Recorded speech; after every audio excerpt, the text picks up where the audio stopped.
All right, good morning. Good morning to everyone. Welcome to City Hall. Paging the council members that are sprinkled throughout the audience. I saw a couple. Come on down.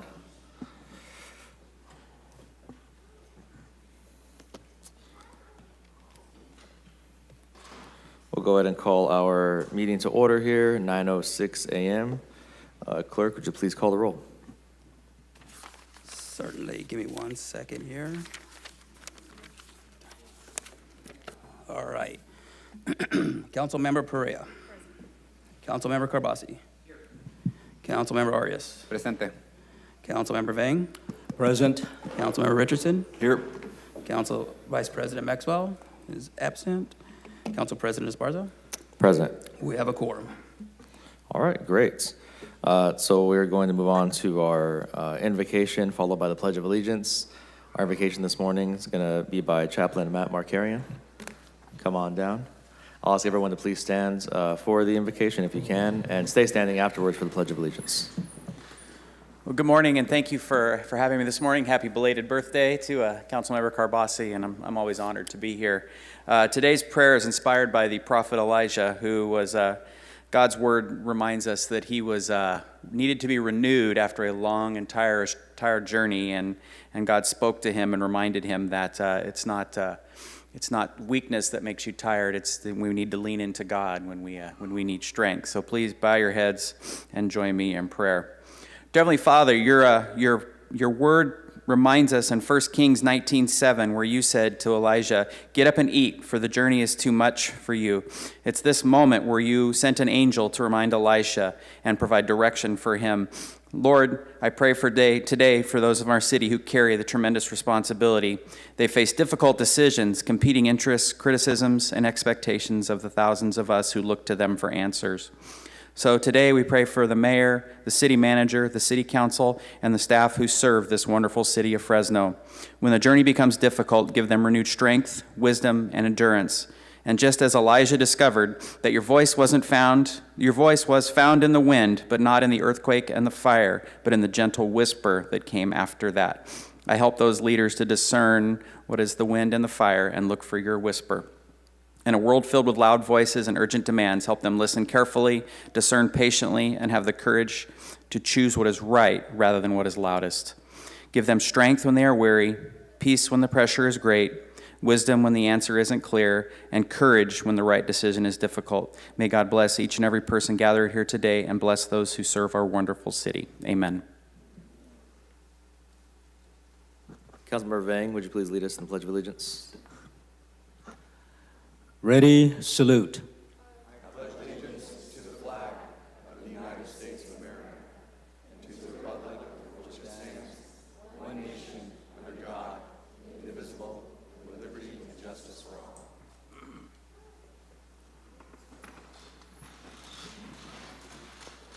All right, move on to approving the agenda. Clerk, do we have any announcements or changes to announce? Yes, I'd first like to let the public know that we do have ASL and Hmong translators online via Zoom, and we also have wordly translation for Spanish and Punjabi here in the chambers. So you just have to scan the QR code up front. Okay, items being removed from the agenda. The 915 file ID 2611039 regarding the hearing to adopt resolutions and ordinances to annex territory and levy a special tax regarding the city of Fresno's Community Facility District number 9, annexation number 75, has been continued to the September 17th, 2026 meeting at 9:15 a.m. Item 2T, ID 1050 regarding actions pertaining to the assessment and assumption of the OPS Villas LP Home Investment Partnership loans documents, that has been removed from the agenda by Councilmember Vang. Item 5H, conference with legal, ID 26-1156, conference with legal counsel, anticipated litigation, government code section 54956.9, subdivision D4, exposure to litigation. One potential case has been moved to the September 3rd meeting by Council President. And we have item 2N, file ID 261113, to approve the Second Amendment to the lease agreement between the City of Fresno Parks After School Recreation and Community Service Department and Fresno Economic Opportunities. Has been moved to contested consent by Councilmember Arias. And item number 2Y, file ID 261131, is the Bill 24, introduced July 30th, 2026 for adoption, adding Article 38 of Chapter 9 of the Fresno Municipal Code relating to the tobacco retailer license. That has been moved to contested consent by Councilmember Richardson, and that's all the changes. Bernard, what was the one pulled by Councilmember Arias again? Can you say that? I missed that. 2N, as in Nancy. Okay, thank you. Bernard, which closed session item was pulled? 5H. Thank you. And then, just to clarify, Councilmember Vang removed 2T from the agenda, not to contested? Correct. That is correct. Okay, Councilmember Vang, just to be aware, it is time sensitive. So if there's any possibility we could have it on contested, that would be appreciated. But if not, obviously it's your prerogative. Thank you.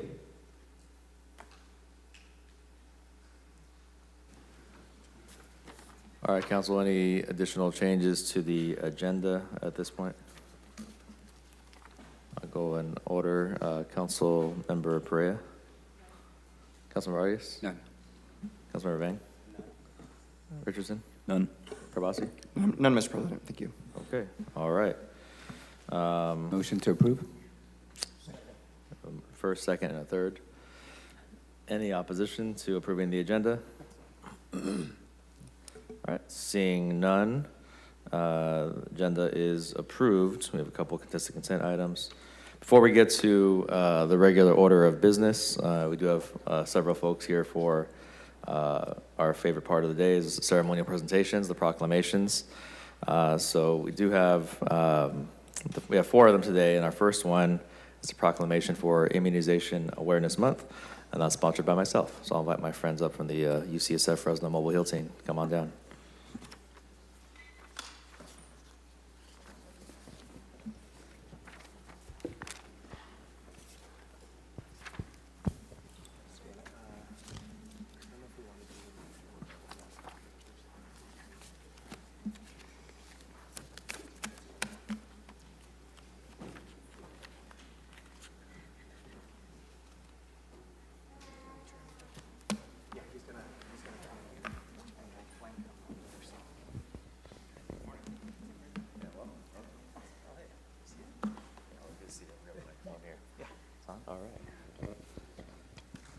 All right, good morning. We're taking a moment today to recognize Immunization Awareness Month and the importance of making sure our families have access to the vaccines that they need. Vaccines prevented countless serious illnesses, saved millions of lives around the world. Estimated over the past 50 years that global immunization efforts have saved at least 154 million lives, which is an incredible number, and it speaks to just how much vaccines have changed public health altogether. I think sometimes we forget how much progress has been made because we don't see many of these diseases in our communities anymore the way that we used to. But vaccines have helped eliminate smallpox, bringing us closer to eradicating polio, and dramatically reduce illnesses like measles and meningitis as well. But for me, and one of the things I think about the most is the access component. It's not enough for healthcare services just to exist. We have to make sure people can actually reach them, reach those services. And we saw that firsthand highlighted during the COVID-19 pandemic. And I want to give a special thank you to Dr. Bond and the entire UCSF Fresno Mobile Hill team for stepping up during that time. They went into our communities directly to people to provide free COVID-19 testing and vaccinations, particularly for residents who faced those barriers to healthcare. They administered more than 82,000 vaccines and conducted more than 94,000 tests. It's an incredible number. Dr. Bond and his team did not wait for people to come to them. They went where the people were. And they continue that work today by bringing preventative health care and immunization services directly into our neighborhoods to this day. So in this month, I do want to thank Dr. Bond and his team and all of our healthcare and community partners for continuing to make healthcare a priority and more accessible. Prevention can make a tremendous difference in our communities and our families' health, and everyone should have the opportunity to benefit from it. And I know we have kind of flu season coming up, or maybe perhaps we're in it, so good opportunity to plug getting your flu shot. Dr. Bond gave me my flu shot personally last year, so I'll be coming around to probably do that again here very shortly. We went the whole summer. I didn't get sick. I've been thinking about it. I'm due, so watch out. Yeah, stay away. But at this time, I do want to hand off the microphone to the actual healthcare professionals and the people doing the work. Well, thank you. I'd love to thank Council President Nelson Esparza, but also I'd like to give a chance for my team and my new medical director, Dr. Dillon, to say a few words. Thank you, Council President Esparza and the whole rest of the council team here for this recognition. We really appreciate it. Like you said, vaccines are very, very important, so we do highly encourage, especially now that you may have heard flu season is starting and COVID numbers are slowly going up. So please, of course, try to be safe and always, something that you can prevent with vaccines. One shot can prevent a lot of things. So for sure, consider getting that shot sooner than later. All right, thank you so much. Yeah, absolutely. So it is my pleasure. I'll just read the last. I'll have the clerk read the entire proclamation, but just to read this last part. Now, therefore, be it resolved that we, Mayor Jerry P. Dyer, Council President Nelson Esparza, and the entire Fresno City Council do hereby proclaim the month of August 2026 as Immunization Awareness Month, and it's our honor to present it to you and your team. Thank you. Give him a round of applause.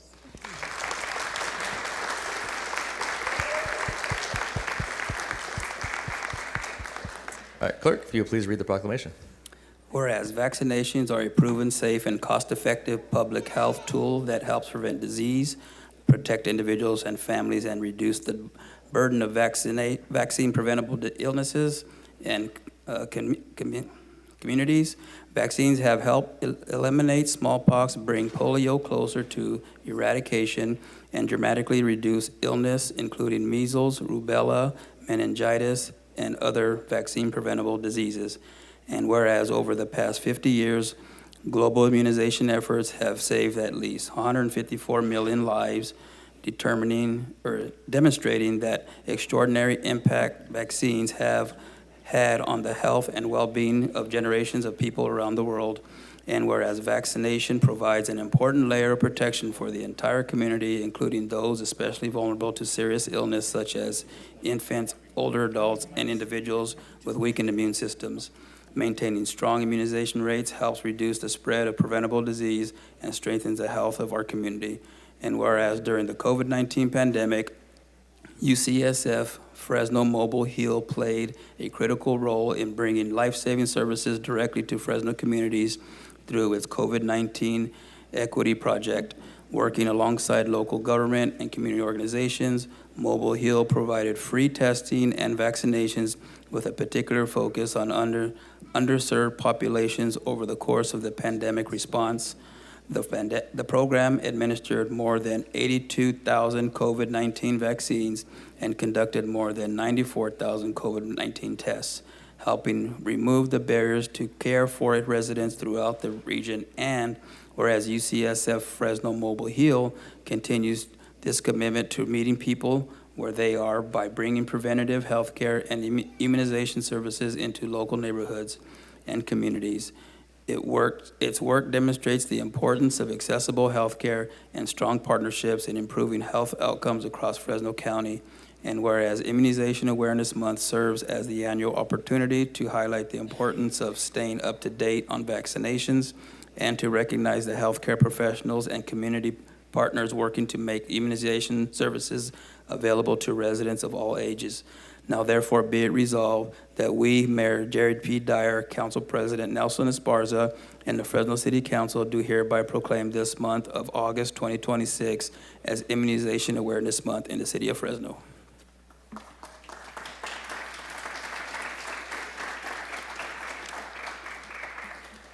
All right, fantastic. Our next proclamation is sponsored by both Council Members Carbasi and Councilmember Perea, and it's a proclamation for Oliver Browner Day. All right, Oliver, you want to join us? Come on up.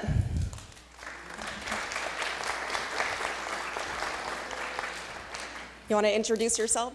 Hi, my name is Oliver Browner, and I'm from Fresno. Fresno, that's right. So I have the honor of standing next to the third place finisher of the 2026 National Yo-Yo Contest. Let's give him a round of applause.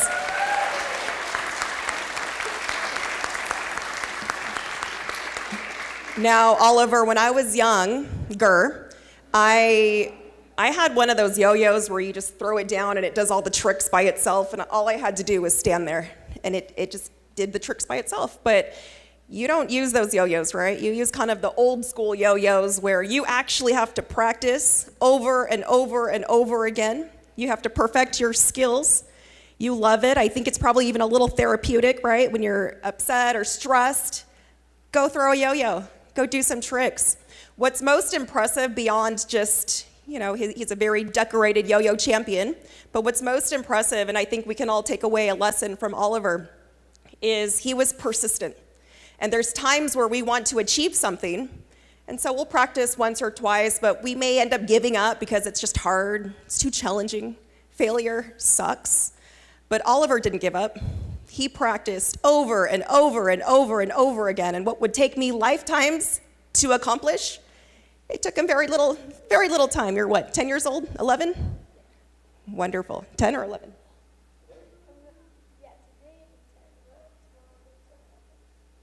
Did you hear that? Today he's 10 years old. Tomorrow he will be 11. So before we're going to ask you to do some tricks, I'm going to pass the mic over to Mike. Thank you, Councilmember. Okay, so tomorrow's a big day. You're 11. How does it feel to be the man at 11 already? You're the coolest person in the room. Maybe. Maybe. I'm not going to yo-yo against you. You'll beat me every day. Let me ask you a question. What's your yo-yo nickname? Usually my friends at school call me Yo-Yo God, but A lot of pressure. but online on Instagram people call me the GOAT. Oh my gosh, Yo-Yo God, the GOAT, the confidence in this kid, I love it. Oliver, it means so much to the council member and I and our colleagues that you're here today and you're going to school us in yo-yoing. I do want to say one thing. Sydney Charles, who was the reporter that interviewed you, wanted to be here today, but she had a family emergency. But she says hello and she's so proud of you. So we're going to see some skills? All right. Put us to shame.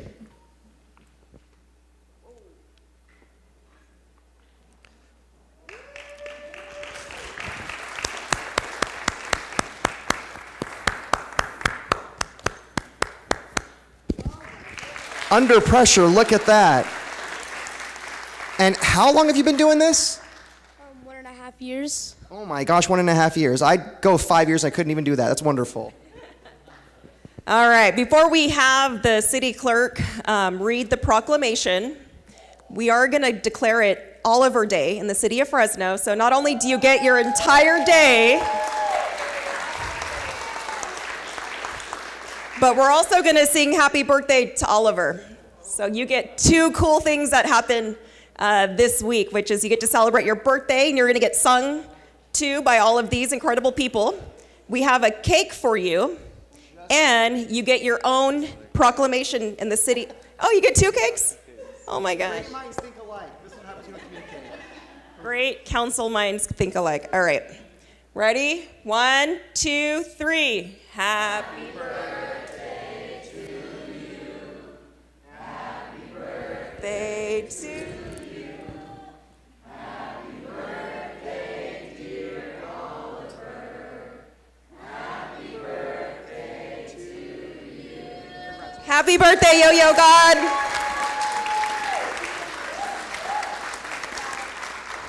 All right, we're going to take some pictures, and City Clerk, will you please read the proclamation? Well, hold on, Councilmember Perea. Oh, yep. What flavor cakes and what do I got to do to get a piece? You got to show us your yo-yo skills. All right. All right, That's Clerk. what I thought. Okay. Thank you, City Clerk. Whereas Oliver Brower, a talented 10-year-old Fresno resident, has demonstrated extraordinary dedication, creativity, and perseverance through his passion of competitive yo-yo, inspiring others with his commitment to mastering his craft. And whereas through countless hours of practice and determination, Oliver learned the opportunity to compete at the 2026 National Yo-Yo Contest in Las Vegas, one of the nation's premier competitors for yo-yo enthusiasts. And whereas Oliver proudly represented the city of Fresno by earning third place in the boys 10 to 12 1A division, an outstanding accomplishment that reflects his exceptional skills and unwavering dedication.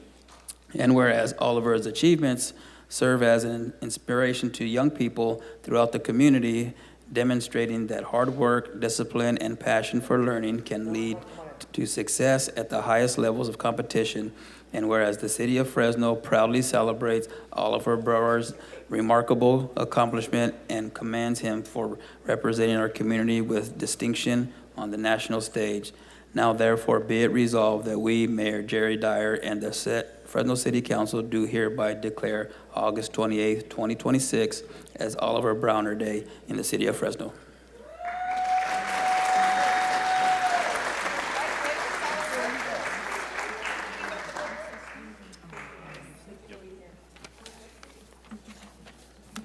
All right, congratulations again to Oliver. Our next proclamation is going to be sponsored by Councilmember Perea, and this is a proclamation for the Fresno Young Leaders Academy. This is for me? Thank you so much. This is so cool. Maybe I'll need a camera.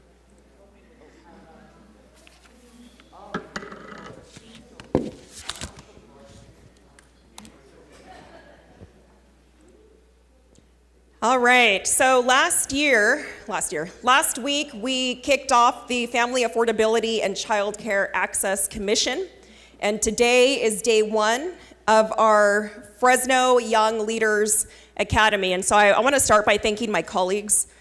This is the first class that I'm going to have come up here and join me. Actually, let's get you guys up here. It'll take a minute or two, and I'll keep talking. But for those of you who are familiar with the Leadership Fresno program that is hosted by the Fresno Chamber of Commerce, you'll know that the Leadership Fresno program is the premier program to participate in. You get a front row seat. Go ahead and come up here, get on either side of me. Through the Leadership Fresno program, you get a front row seat and a behind the scenes point of view when it comes to anything and everything Fresno. So from arts, culture, to agriculture, to education, to politics and media, you are very quickly able to take a great sense of ownership of your city and get a firsthand look of all the great things that our city has to offer, our city and county. So we thought about adapting that program for adults to a youth program. And so I'm really excited because we all know that our youth you guys are our future, but the future is now. And so it's critical that we continue to show our support as city leaders to invest in this generation of young folks. And so this is the first class of the Fresno Young Leaders Academy, and they are participating in day one, which is Politics and Media Day. So they are going to witness how we run a council meeting. So council members, be on your best behavior. They're also going to be sworn in as council members for the day a little bit later on by the city clerk. They're going to be going behind the scenes, and they're going to be stopping at every city council office. They're going to be hearing from each office about what are the respective priorities for each council district. So they are already getting a very close, intimate, behind the scenes look of local politics, for better or for worse, right? It's important to learn every aspect that you can. And so I'm really honored to have been able to support this, and thanks to the unanimous support from our council colleagues, I'm happy to say that we set aside funding in this year's budget to do this program again next year. So this is a program for high school folks. So if you are interested in looking at this program for next year, please go to the Fresno Chamber's website to learn more. What we're gonna do is I'm gonna pass the mic down and just say your first name and which high school you go to. Hello, my name is Rayhan Al-Hadi and I attend Clovis North High School. Hello, my name is Alexa Gonzalez and I attend Clovis East High School. Hello, my name is Brianna Alonzo and I attend Fresno High School. Hello, my name is Scarlett Vang and I attend Central East High School. Hello, my name is Jeremiah Gomez and I attend University High School. Hello, my name is Brielle Benet and I attend Edison High School. Hello, my name is Alexander Borges and I'm a student at University High School. Hello, my name is Pedro Rivera and I attend San Joaquin Memorial High School. Hello, my name is Declan Grippenstraw and I attend University High School. Hello, I'm Jimena Ramos and I'm the program coordinator. Hello, I'm Lorraine Priya and I attend Clovis North High School. Hello, my name is Maya Rahman and I attend University High School. Hello, my name is Amelia Smith and I also go to University High School. Hello, my name is Jocelyn Alcantara Rivera and I attend Yosemite Valley Charter School. Hi, my name is Aaliyah King and I attend Sanger West High School. Hi, my name is Harneet Benipal and I go to Justin Garza High School. Hello, my name is Lanice Walls and I go to Edison High. Hello, my name is Gia Salazar and I also attend Edison High School. Hi, my name is Maria El Ghazali and I attend University High School. Hi, my name is Sasha Walton and I go to Clovis High School. Hi, my name is Aiden Huyn and I go to Clovis North High School. Hi, my name is Mehtab Singh and I go to Edison High School. Hello, my name is Ken Yang and I go to University High School. Hello guys, my name is Jin Ving and I go to McLean High School.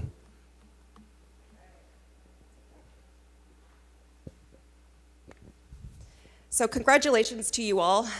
Your journey has just begun, and if I could give one advice, just soak it all up. You're about to be on the most incredible journey so far in your lifetime, and I just couldn't be more excited to see what will come from this. As you're going through the different council offices, don't be afraid to ask, is anyone hiring? We're always hiring for interns. So if anyone's looking for a job, I heard they pay pretty well. So with that being said, I'm going to hand the mic to CEO of Chamber of Commerce, Scott Miller. Thank you very much. I just wanted to take the opportunity to thank the council for creating this program, for supporting this program. I've had a chance to watch these young people in action. They are from every corner of this city. There are several from each of your council districts. As you know, you chose them. And I am just so confident that they're going to make you proud. So thank you very much on behalf of all of us for allowing us to partner with you on this project. Thank you. All right, City Clerk, will you please read the proclamation? Whereas in fiscal year 2026, Fresno City Council member Annalisa Perea championed a budget motion to create and fund a youth leadership program, an initiative that received the unanimous support of the Fresno City Council and Mayor Jerry P. Dyer, establishing a citywide commitment to invest in Fresno's young people and provide meaningful opportunities for leadership development, civic engagement, and public service. And whereas building upon the commitment, the City of Fresno partnered with the Fresno Chamber of Commerce to establish the Fresno Young Leaders Academy, creating a program that connects young people directly with the civic, business, and community leadership while providing firsthand exposure to the institution's industries and opportunities shaping Fresno's future. And whereas the Fresno Young Leaders Academy was created to give participants an experience that extends beyond the classroom, providing opportunities to see local government and business in action, engage with decision makers, explore career pathways, and gain a greater understanding of the responsibilities and opportunities that come with leadership.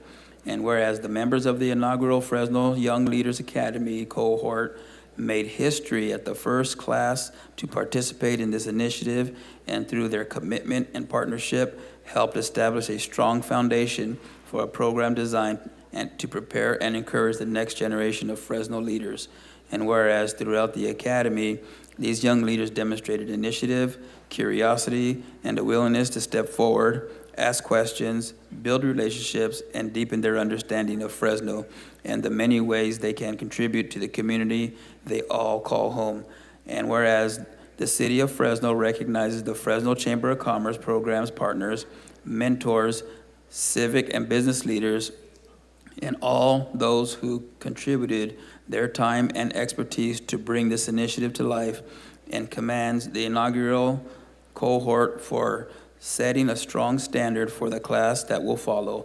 Now therefore be it resolved that we, Mayor Jerry P. Dyer, Councilmember Annalisa Perea, and the Fresno City Council members proudly recognize the inaugural cohort of the Fresno Young Leaders Academy and commend its membership for stepping forward to be part of the first of its kind opportunity. As the Academy begins its inaugural year, we celebrate these young leaders and their potential for Fresno's future, and do hereby proclaim Thursday, August 27th, 2026, to be Fresno Young Leaders Academy in the city of Fresno.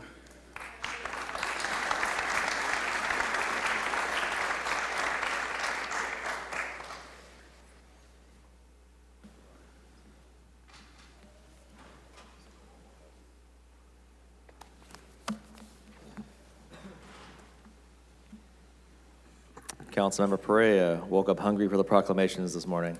You're the sponsor of the next one, and this is a proclamation for Young Parents Day.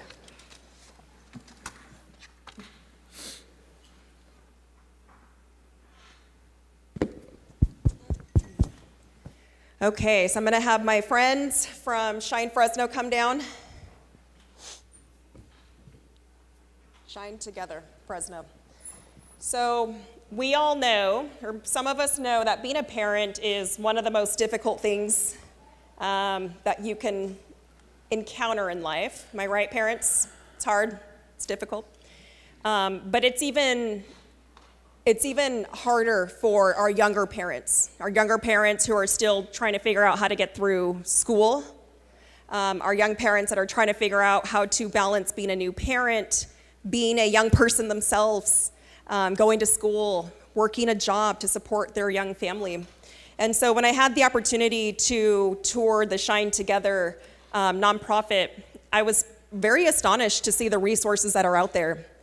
Resources are incredible, but if people don't know that help is out there, then that's not good. And so we want to do everything possible to highlight nonprofits that are doing the good work for our young families.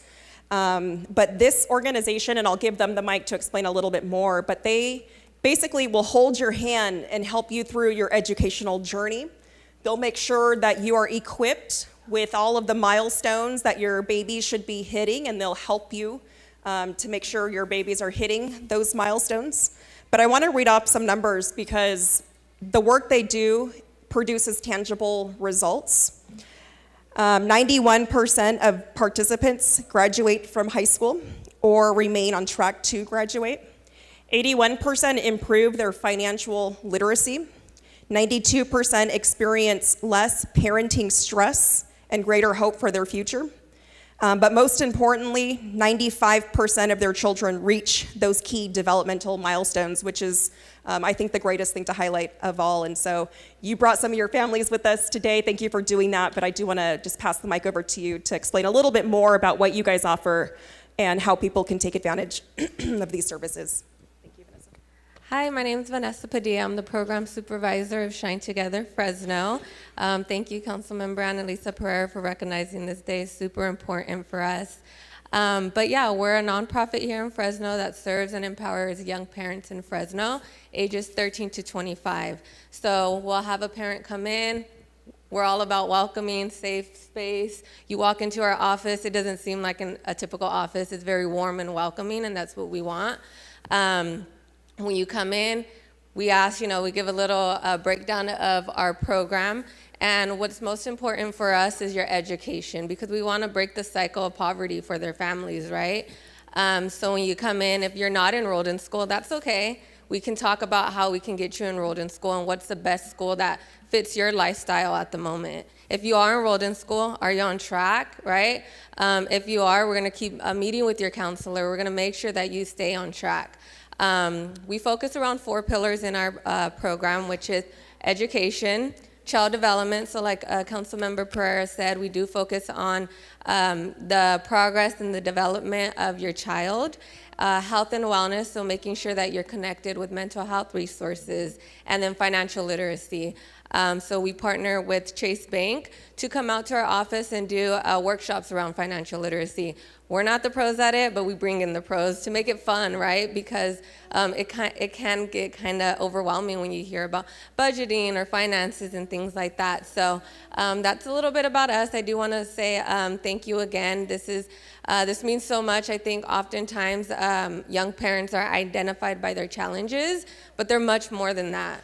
If you were to be in our shoes with the advocates and as program supervisors, you'll get to see how resilient they are, how motivated they are. Their hard work just speaks to everything, and then their children are watching them come and learn about parenting or education, right? So this also means so much to me. As a young parent myself, I had my son at 14, and I was a part of this program. So being able to serve the community and serve my younger self through these families means everything. So thank you, Annalisa, for being part of our village. Thank you. And also, too, I just want to give a thanks to Shine. They honestly been here for us, like, so supportively, like, mentally, physically. Like, they're the most supporting group that I've ever been, like, encountered with, you know. And I just want to give them a thanks so much because, like, I'm very motivated. I know I see my finish line is not that far ahead, you know, and I just want to stay focused, and they help me do that.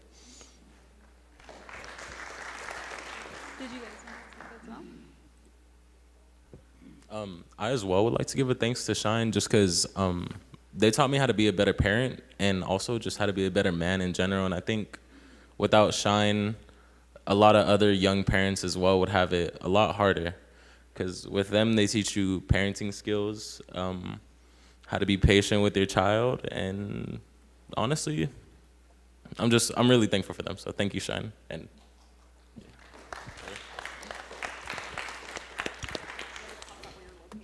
yeah, so we're here in Fresno. We're in the downtown area, so is it R Street? Yeah, I'm not good with that, but we're Tulare and R Street, I believe, right across from the new Starbucks. I know it's not a good look for us because Starbucks be taking our money, but we're right across the street. We do have a website as well, so if you go onto the website, you'll be able to see our contact information. Or if you just want to walk in, there's a big sign in front that says Shine Together, and you just want to learn a little bit more, we're always open to giving like tours of our office, showing like how warm and welcoming it is. And then we can even give you like an orientation of our program to see if it maybe fits, you know, a cousin or a daughter that you may have or a friend. So we're always welcome to walk-ins as well. So don't be afraid to come say hi. Thank you, Shine, for all the work you do for our young parents. City Clerk. Whereas Young Parents Day honors the courage, resilience, and determination of young parents who work every day to build brighter futures for themselves and their children, often while managing and demanding responsibilities of education, employment, parenthood, and personal growth.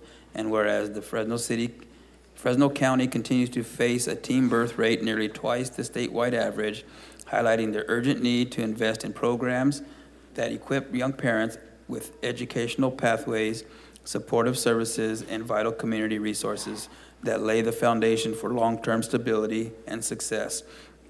And whereas for more than a decade, Shine Together has stood as the only organization in Central California exclusively dedicated to supporting pregnant and parenting youth ages 13 to 25, providing educational navigation, early childhood development support, individualized coaching, and leadership opportunities that strengthen families and foster self-sufficiency. And whereas their impact is demonstrated through measurable outcomes, 91% of participants complete high school or remain on track to graduate, 92% report reduced parenting stress and increased hopes for their family's future, 81% strengthened their financial knowledge, and 95% of children enrolled each key development milestone, proving that targeted investment in young parents lead to lasting community benefits. And whereas the city of Fresno recognized that when young parents have access to tools, support, and opportunities they need to thrive, they not only uplift their families, but also strengthen the future of the entire community. The city commends Shine Together for its unwavering commitment to empowerment through compassion, education, and advocacy. Now therefore be it resolved that we, Mayor J.R.P. Dyer, Councilmember Annalisa Perea, and the Fresno City Council members encourage all residents to recognize the achievements of young parents and to support Shine Together's dedication to helping them build healthy, stable, and successful futures for themselves and their children, and hereby proclaim Thursday, August 13th, 2026, to be Young Parents Day in the city of Fresno.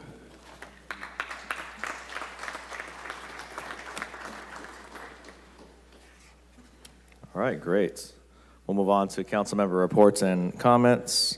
We'll take it in the order we have up here. Councilmember Vang, any reports or comments this morning? Thank you very much, Council President. Good morning, everybody. Just a few updates on the infrastructure projects going on in District 5. The Cedar Avenue repaving project is almost complete. I want to thank Public Works Department, the community there, the residents there for their patience. And again, thank you everybody for their patience, in particular the schools and the students who utilized that stretch of the road on Cedar Avenue, south of Kings Canyon. Another concrete project repair is underway on the eastern side of District 5. This time is near Belmont and Fowler Avenues, and I want to thank the residents there again for their patience while the crew is out there for these much-needed improvement. Again, a lot of things are going on with regards to infrastructure improvement in District 5. This is just the beginning, and stay safe out there. Thank you very much. That's all I have, Council President. Councilmember Carbasi, any report or comments this morning? Oh, sure, Mr. President. Thank you. I'll be very brief. Just wanted to recognize for Leadership Fresno, the tallest person among that group was one of my interns, and he is a legacy for District 2. Alexander Borges, I don't know if he's listening, but we're very proud of him and his work. His family's been very supportive, and his dad really schooled me and taught me a lot about politics and how to win a successful election. I wouldn't have done it if it hadn't been for his dad. So again, thank you, Alexander. I wouldn't be surprised if you're sitting up here one day. And yes, I have a yo-yo now. I am not going to be, I'll be brave in public maybe in a year from now. I'll give myself a year and then we'll see what I can do next year. And then I do want to thank Adrian Kinney. Thank you so much for being sweet. It was kind of a rough year with my dad's health issues, so we didn't really get to celebrate my birthday, but being here with my colleagues and my friends, it means a lot. And she had this inflatable birthday cake. No one was in it, wasn't like that, but I had an inflatable birthday cake I had to do it. In front of my office, and it was decorations and whatnot, and that was very, very sweet, and that made my week, so thank you so much. And your card, Georgianne, was pretty awesome, so thank you for that. And I look forward to all the amazing work we're going to do today. Thank you. Yeah, don't hurt yourself with the yo-yo. Councilmember Richardson. Thank you, Council President. It is a warm day in District 6 this morning. Okay, so first I wanted to point this out. This wasn't actually in my comments, but I wanted to point this out. You may not be able to see this from here, but this is a Starbucks cup. I got it this morning. On top is the hole where you drink the coffee. And right here in front of the spot where you drink the coffee, there's a gigantic hole right in the front of the lid. It's sabotage. This means when you go to drink your coffee, what happens, it all spills down the front of your nice shirt your mom bought for you for your birthday. You know where this stuff doesn't happen? Local mom and pop coffee shops. So if you live in District 6, like you're me, don't take the easy route. Support local businesses. Go to the Mug, or go to Supri, or go to Cup of Joy, or go to Wake Me Up Farms, one of the places over there that is a small business, because it's probably somebody who is an owner or someone with a lot of stake in the business who's serving the stuff to you there, and you're not gonna get goddamn sabotage like this and ruin one of your shirts. So write that down. Starbucks, corporate, I don't know who runs, John Starbucks, whoever's in charge of it. Bad. Anybody familiar with the Merak Dhamma Center? Southeast Asian Buddhist temple over in Chinatown. Beautiful place. I got a tour of it this week. They have 120-year-old trees there. They have 1,500-year-old statues there. Like, so much history is there. It was a very integral part of early Fresno history, and I really appreciate them giving me a tour over there. And then last night, the last thing I'm going to point out is, well, one, we have the Thrive Conference coming up. If you're a veteran or you know someone in your family, August 31st, September 1st, over at the Clovis Veterans Memorial District. They have things like financial literacy, entrepreneurship, leadership, stress management, things like that, whatever you may need. It's a great resource for veterans. It's free. Tickets are free. Show up. Get in touch with my office. We'll figure out how to get you there if you're interested. And then finally, last night really warmed my heart. So we have this tradition in District 6 where if there's a new development, it's not just silent. If something new gets built in your neighborhood, we pull all the neighbors together, and if you're a developer and you want to develop something in District 6, you're going to sit down and you're going to talk to my bosses about it. My bosses are the 80,000 people who live up there who I work for. So we had one of these last night. We've got this new development. It's a vacant lot, hasn't ever been developed, and 2 developers want to develop there. Well, the first one sat down with a bunch of my residents at me and Ed's. We had pizza, and I got to ask whatever questions they wanted and address all the concerns with the builder. Last night, we had the second builder show up, same thing. Packed house, people got to ask all their questions, and now, if someone asks them, hey, what's going on right behind your house? What's being built there? They can actually speak to it. They have a phone number they can call if they have a problem, there's too much light, too much noise, whatever else. So to all you residents who came out there, most of you probably aren't watching, that's fine. Thank you for showing up. For the rest of District 6, we're going to keep doing it. Millbrook, the west side of Millbrook, there's a development going on there that was approved before my time. But if you live off Millbrook between Nice and Louisville, expect that you're going to be the next meeting because you got some condos going in, and I'm not willing to see that project get completed without talking to you first. So we're going to continue that. I love it. It makes my job way easier. We can only solve problems when we know what they are. So Council President, and then welcome to the 3 of you who are from D6 again. Council President, that's all I had. Council Member Carbasi, you punched up. Oh, really quick. So for Leadership President for the class, right before you came in here, I was giving my comments, and I did mention one thing. I don't know if you guys get a chance to actually choose a president of your class, but Alexander Borges, would you please stand up? He was my intern. He is a legacy in District 2. His father had the distinction of serving in my seat, and this is your guy. So I'm very proud of you and glad to see you here. I'm just mad that you're taller than me, that's all. Good to see you.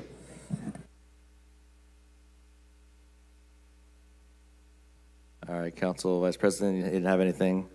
I'll go ahead and go. I had the privilege of attending the grand opening of Aguas Las Rancheritas at First and McKinley this past weekend. Congratulations to Bernice and Susanna on their exciting milestone. Always great to see new businesses pop up and open their doors, create jobs, and add overall to the vibrancy of our neighborhoods. Additionally, I also want to recognize the Beautify Fresno team for their continued work to keep our neighborhoods clean and beautiful. My team recently joined them for a cleanup over in the neighborhood near First and Tulare, where volunteers came together to pick up litter and help make their area cleaner and more welcoming, as they always do. So thank you to them. And lastly, did have the privilege of participating in our inaugural Child Care Commission meeting this past week. It was a short and sweet one where we appointed the community members, so we look forward to the next one this coming week with the full roster of members, not just the council members. That'll be it for me. And City Manager, is there any report from the administration? No, Council President. Okay, great.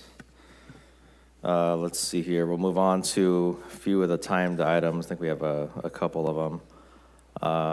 We have the 9:10 a.m. It's the hearing to vacate a portion of the street right-of-way at Brawley and West Buckingham. This is in D1. I'll go ahead and open up the public hearing for this and take public comments on the item. So at this time, is there anybody in the public, either on Zoom or in the chamber, who would like to speak with respect to the 9:10 a.m. Item, vacating a portion of the street at Brawley and West Buckingham? All right, seeing none, I'll go ahead and close the public comment on the 9:10 a.m. item. Council, do you need a presentation on this at all? Oh, okay, I'll make a motion to approve. All right, we have first, we have second. Is there any opposition to approving the 9:10 a.m. item? All right, seeing none, that passes 5-0. All right, next we have 9:15 a.m. Timed item. This is a CFD, Communities Facilities District. Council number President, 9. that item was continued to September 17th at staff's request. You are correct. Go ahead and cross that off. Good catch. All right. We do have a 10 a.m., but we'll give that a few more minutes. Meanwhile, what I'll do is I'll I'll begin the public comments for consent agenda, contested consents, closed session. So we'll have a couple speakers there, and then we'll get back to the 10 a.m. item. So I do have a stack of cards, and the first card I had was for Sherry Chavaria regarding item 2CC. Come on down, Sherry. You'll have 3 minutes.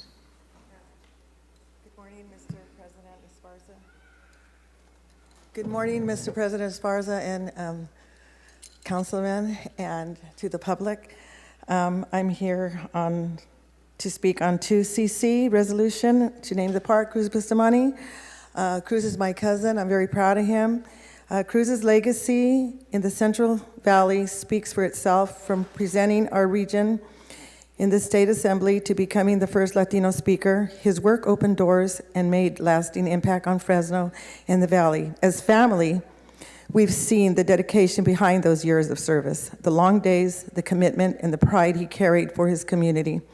Our roots are here, and it means a great deal to us to see the contributions, his contributions recognized in such a lasting way. Naming the park after him is truly well-deserved. Thank you. Thank you. Next card I had was for Elijah Davila regarding item 2Y.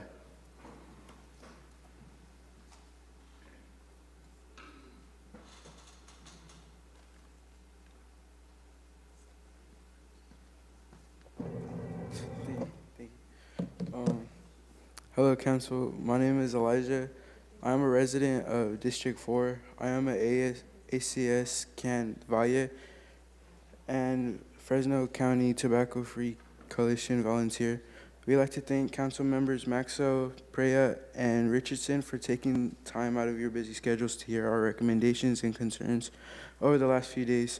We appreciate all the Council's efforts towards the tobacco retail licensing policy, and if changes are not considered today, we would be interested in following up and continuing to provide the Council with education on annual inspection checks, penalties that apply to business owners only, and having anti-purchase, use, or possession laws that will not punish young people. Thank you for your collaboration and time.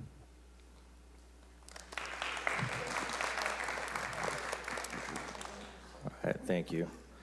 It's 9:59, so we'll give it just a few seconds here. But the next, the 10 a.m. item we have is an appearance by resident Neil O'Brien regarding our public services, resident of District 6. So we're here right at 10 a.m., which is extraordinary. Welcome, Mr. O'Brien. You'll have 3 minutes.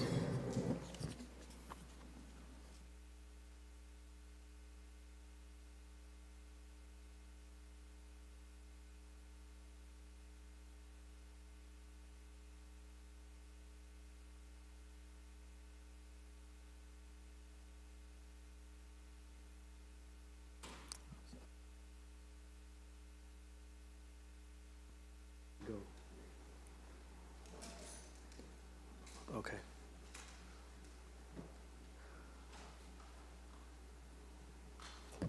Good afternoon, Mayor, City Council, and staff.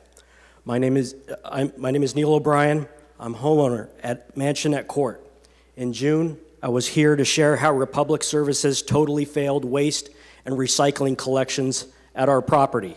Today, I'm here to share how Republic Services bills our community's fees that do not exist in the city's franchise agreement. How come it's not?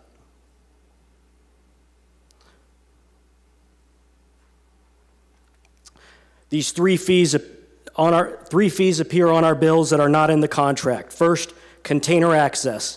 This fee is totally made up. It does not exist in the franchise agreement or Exhibit J. Republic does not disclose it on its website, and they charge it twice on every single bill. Second, contaminated materials. Republic Services assesses this fee without following the required process in Section 8.24 of the franchise. Third, waste and recycling overage. This name also does not appear on Exhibit J either. Next slide, please. Look at the contrast. On the left is what they print on our invoices: container access fee and waste and recycling overage. On the right is Exhibit J. These are the only authorized special charges that are allowed in the contract. These two fees appear nowhere in Exhibit J. Next slide, please. Section 8.22 limits special services fees to three things: unlocking containers, using a key or remote, or moving bins more than 25 feet. None of those conditions exist at Mansionette Court. Our corrals are unlocked and open, no key is required, and the bins sit about 10 feet from the truck. On contamination, Section 8.24 requires a process that includes notice tags left on bins, city notification, education for residents, and an attempt to help customers reduce contamination. Republic did none of that. Those fees are invalid too. Every month, the city allows these charges to continue. Our property, Mansionette Court, loses hundreds and hundreds of dollars. Last slide, please. The city must do three things now. Stop the fees right now. Number two, order credits and refunds for every single unauthorized charge already billed to us. And third, enforce a franchise agreement and Exhibit J as it is written. This is an exclusive franchise agreement. We just cannot simply pick another hauler. We are stuck.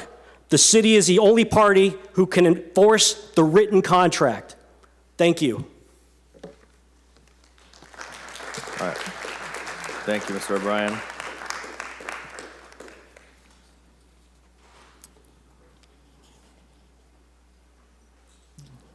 All right, we're going to snap back into the public comments regarding consents, contested consents, or closed session. So next card I have is for Mr. Balwinder Singh.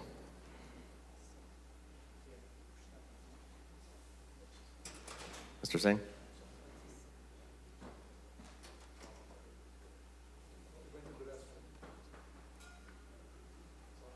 All right, we'll move on to another card. Card for Sunny. Sunny?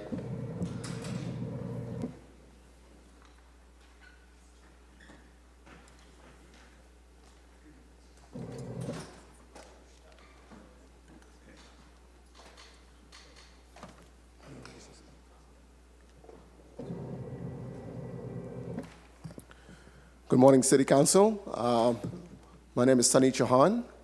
I'm a retailer here in the city of Fresno. I'm a 7-Eleven retailer. I own 4 locations. I'm also the FOA president for the local association here in Fresno. I'm here to speak about Bill B-24. First of all, we're in support of Bill B-24, but there's a lot of language in there that needs to be rectified.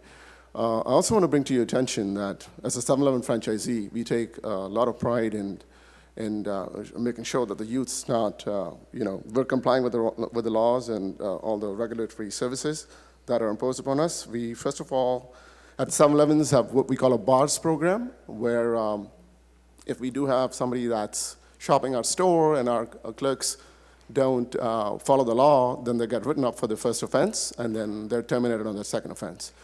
Not only that, as a 7-Eleven franchisee, we've also got strict contractual obligations of the franchisor. So if you got 2 strikes, basically, so if we sell to minus twice, we could lose our business. So it's a very, very big deal for us.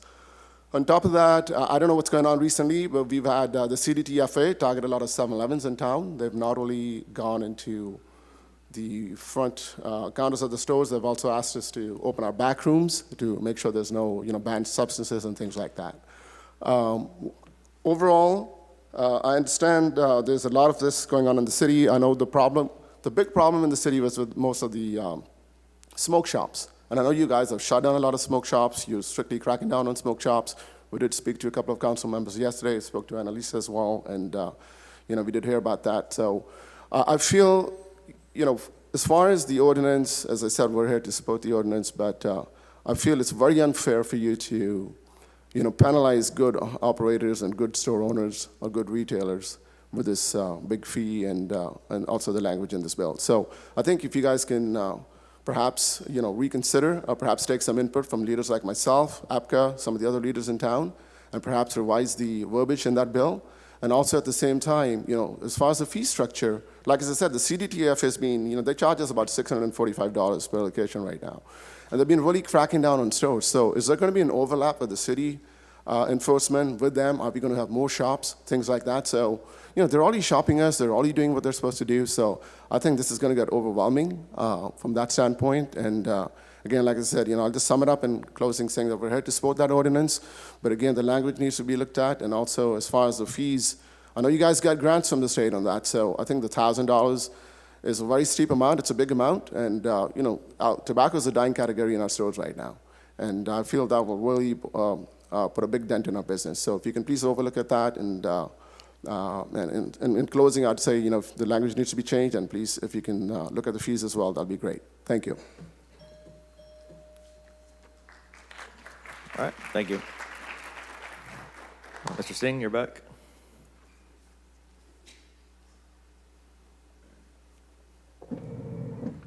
Good evening, Council President, Council members. Thank you for taking the time to hear us out today. My name is Balwinder Singh. I'm the local APCA chapter president. I wanted to take the time to just say that we also are parents as well. And along with being a parent, business owners of this community. Along with being business owners of this community, we are locally involved with issues that affect not only our businesses, but also the community which that business is in. So the importance of this ordinance, we agree on. But a lot of the language, we feel that there needs to be more time spent on having a better understanding of how that language and how this bill will affect businesses going on to the future. Now, we also understand that the ordinance that was recently passed that allowed smoke shops to get a CUP will also take effect recently, which we've seen that most of those smoke shops have closed down. And so as we say that smoke shops are a problem, we also adhere to strict rules along with our businesses. We have CUPs, we have a liquor license. Now we have a state license for tobacco from the state as well too, that we pay $650 for. So having a liquor license and having a tobacco license, we adhere to strict rules and regulations already as it is. So adding more red tape on top of red tape will also hinder the way we do business. Now, tobacco already is declining. We agree that it's been an issue in this community for a while, hence we've came to the table 2 years past. And we also encourage the city to come up with the ordinance that would properly address the issue at hand. But we also recognize right now that this ordinance is being pushed a little bit too quickly. And in the stance that I think there needs to be more input taken, and we are ready and able to be sitting at the table to help the council be better informed with the actions that this ordinance will create. So please table this, give us more time to speak. We're supportive of it, and we're welcome to take any questions. Thank you. Next speaker is going to be Jay Mandal.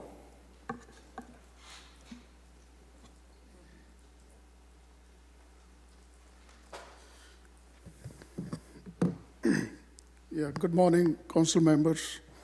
My name is Jay Bandal. For 28 years, I have owned and operated a retail business here in Fresno. I have followed the law, paid my taxes, created local jobs, and invested in the community. I support strong enforcement against businesses that sell illegal products or sell to minors. Those businesses should be held accountable, but this ordinance goes beyond bad actors and places new burdens on every retailer, including businesses with long records of compliance. First, the proposed licensing fee could cost nearly $1,000 per year. That is a significant expense for a small business. Before imposing the cost, the city should explain how the fees will be monitored and audited, and how future increases will be controlled.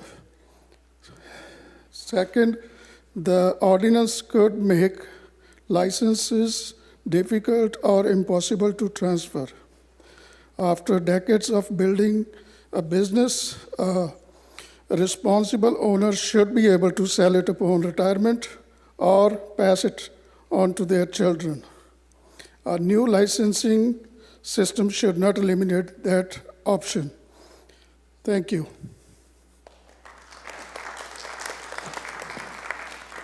Next speaker is going to be Andy Shikara.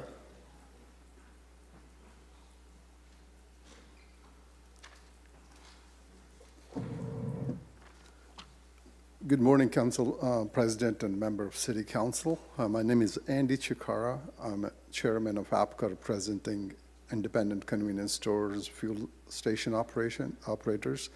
Many responsible Fresno retailers are here because of this ordinance could significantly affect their business and employees and families. First, we want to be clear, APCA supports protecting young people. We support strong enforcement against any business that sells tobacco to minor, knowingly sells, or illegally flavored tobacco and vapes products. And my two kids, born and raised here in these stores, they were exposed with the tobacco and beer and thing. We made sure that our kids knew what is right or wrong. We also support these youngsters coming down there and exposing themselves with the city's rules and regulations. Very nice job, Mr. Priya, Mrs. Priya, Ms. Priya. So therefore, we are not asking you to weaken this enforcement. We are asking you to make this ordinance fair, clear, and focus on actual bad actors. Our first concern is to propose annual license fee of approximately $1,000 per location. For hundreds of retailers, that could mean 590 retailers in the city of Fresno means $600,000 every year. Before imposing this cost, city should provide a public program budgeting explanation, how the fees was calculated, how the money will be used, and how will it be reviewed. The fees should not exceed the city's actual cost of administration this program. Second, the ordinance must distinguish serious violations from corrective administrative mistakes. Selling a minor or knowingly selling illegal products should have serious consequences.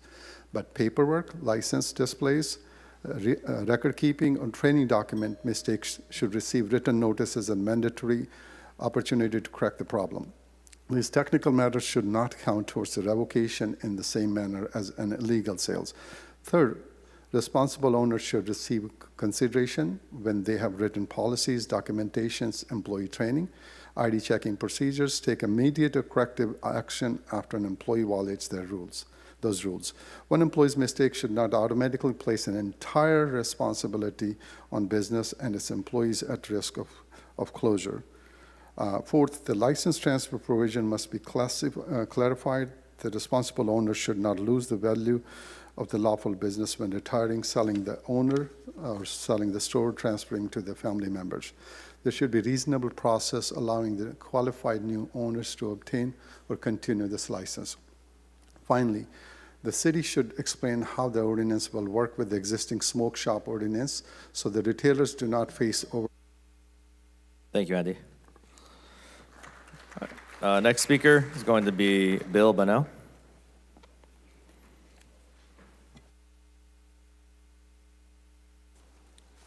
Thanks, Council, for this opportunity to speak. Listening to all the kids from Fresno, or Tobacco Free Fresno, and then the leader of the American Cancer Society, both during the meeting and after the meeting, we came up with a list of things that we all agree on, and we hope that could be incorporated into the final bill. One is retailers should be not pushing products. If people want to buy tobacco, they can. When I was an AMPM, I had to sell tobacco. One of the first things I did was get rid of selling tobacco. I still don't sell vapes and things like that. What I found was the customers were so upset that you're moralizing and they take it like you're trying to tell them how to live their life or whatever. So we brought them back, and I don't discount them, and I don't give multi-pack discounts, and I have a higher price. But the cigarette tobaccos, just like the beer companies, put a lot of pressure on us. And there's also a lot of market pressure. If you're the only one not doing it, you lose customers. What the council put together with the alcohol beverage control law, like at first, I don't know, Miguel was a little scary, but like once we started talking, we agreed on 85% of things, and that's what I hope we can do here. So that would be a good thing to incorporate in here, no pushing of those products through a multi-pack discounts, coupons, or a minimum margin law that's been accomplished in the state of Tennessee, the city of New York, and the state of Massachusetts. No outward-facing signage so that kids walking by a store would see that. Then also no sales near schools, parks, sensitive areas like that, which hopefully we can define better in the bill. And then obviously enforce all the current laws. That's been difficult for us because the list had kept changing and changing, but as of January of this year, it's a pretty tight list, and I don't think you'll see people making too many mistakes there. So these are the things that the kids agree on, we agree on. I had my son who works at Goldman Sachs run an analysis on how much money it would raise if you were to implement the minimum margin law, just going to 10% below the national average. When you talk to the Philip Morris rep, he is amazed at how low the price of tobacco is in our area. There's 5 areas that they monitor: San Diego, LA, Sacramento, Fresno, and the Bay Area. And the price of cigarettes is $1 to $2 more in all those areas. Other than, I think Sacramento's like 75 cents more. But there's a problem there, and there's tobacco companies put too much pressure on us that we can't solve by ourselves, and we'd hope you guys would do that. But I think his analysis said it would raise $1.9 million. Thank you, Bill. All right, next speaker is going to be Sukhbir Bandal.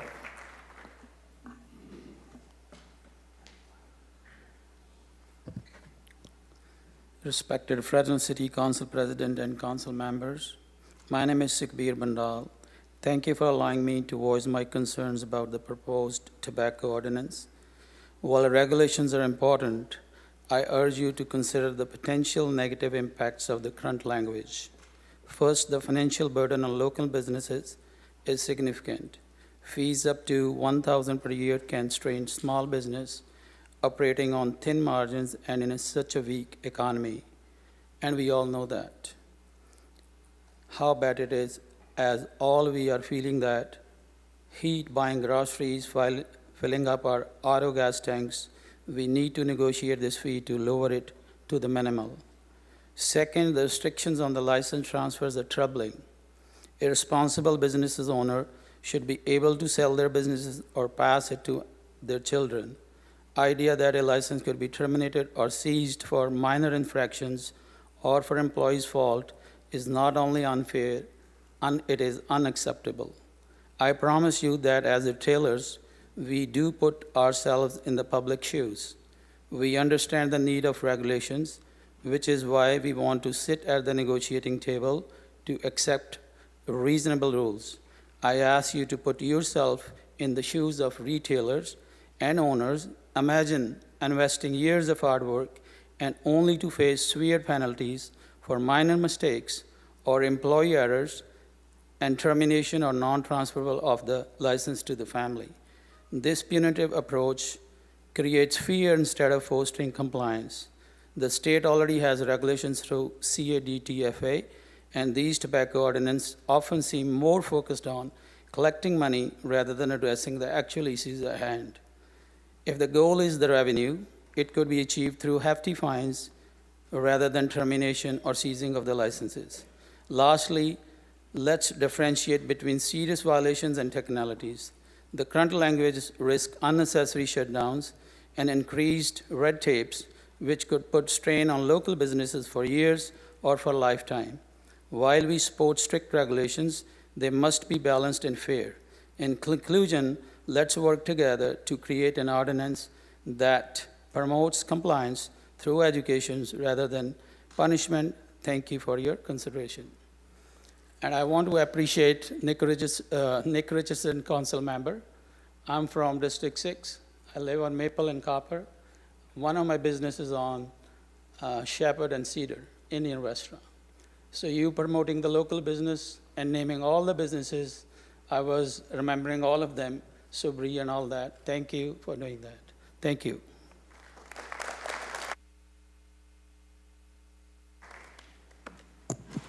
All right, next speaker I have is going to be Viola Shang.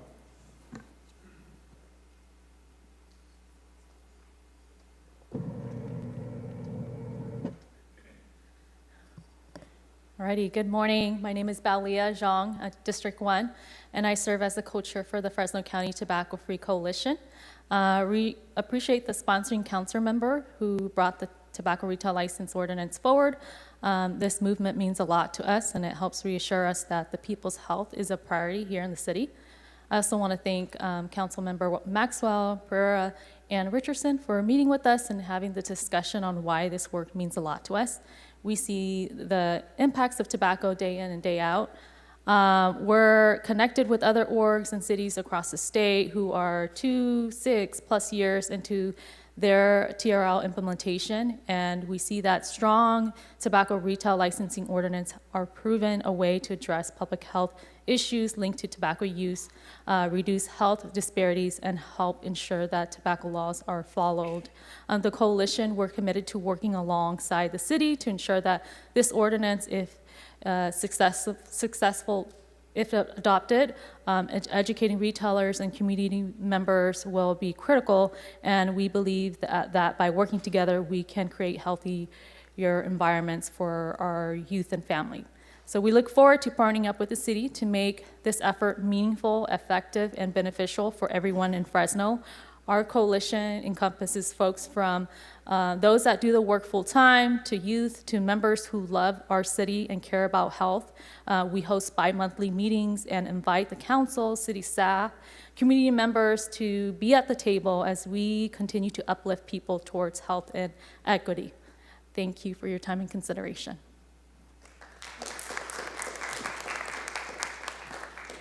All right, going to go over to Zoom. On Zoom, we have Robert Park.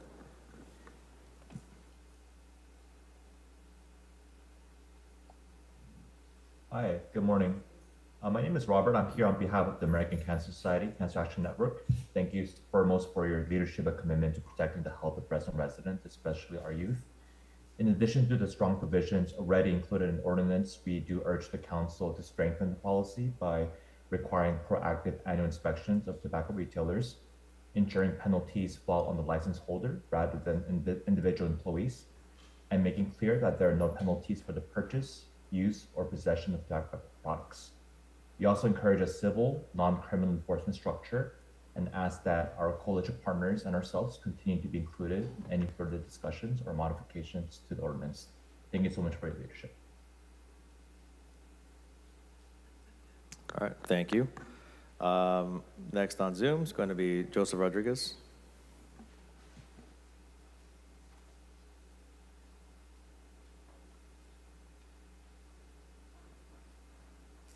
Hello.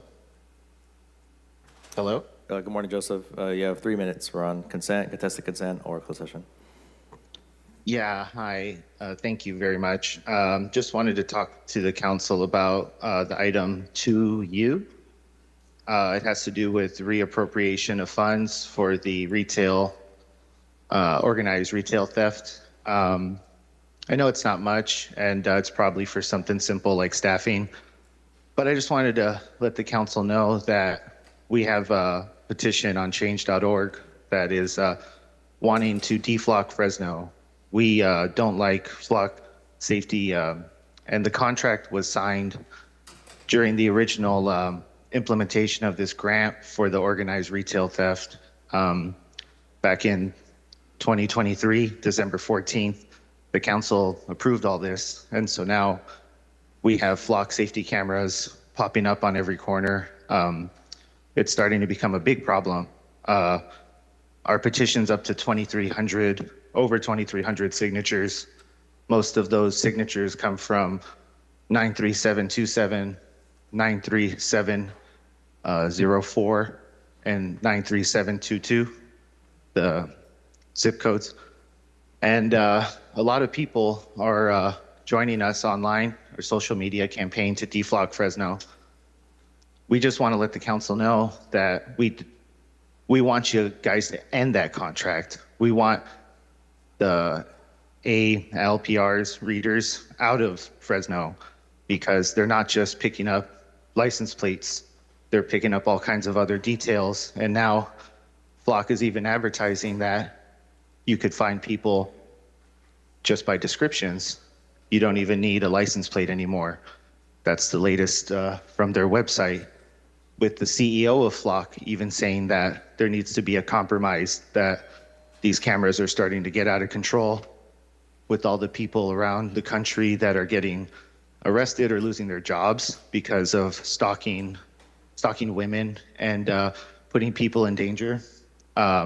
We also don't know how many times the government has asked for files from Flock. We don't, we have the chief of police saying things like, we don't share with ICE, but we don't actually know. And when we asked the chief of police, they weren't able to confirm that they can 100% say no to the government. They have to eventually say yes at some point. And when she conceded that, we really don't know how many times ICE has been through our systems, looking through our license plates.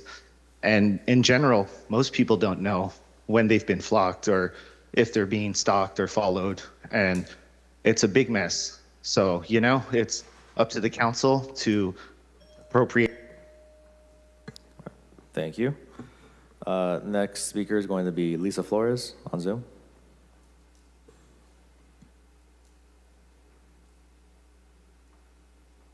Good morning and happy birthday to everybody who's sharing their birthday with mine today. Couple of things.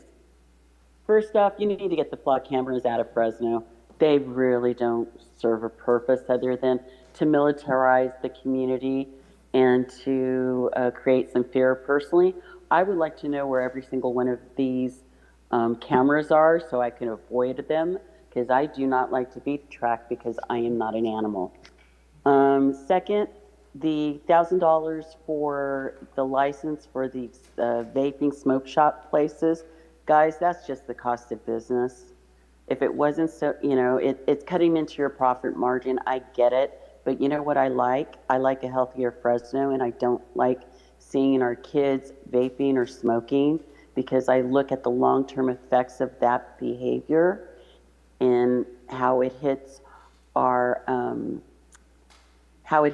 medical, and the lack of good medical in Fresno to people with no money.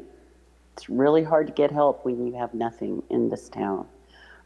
Anyway, well, once again, happy birthday to everybody, and thank you for the time. All right, thank you, Lisa.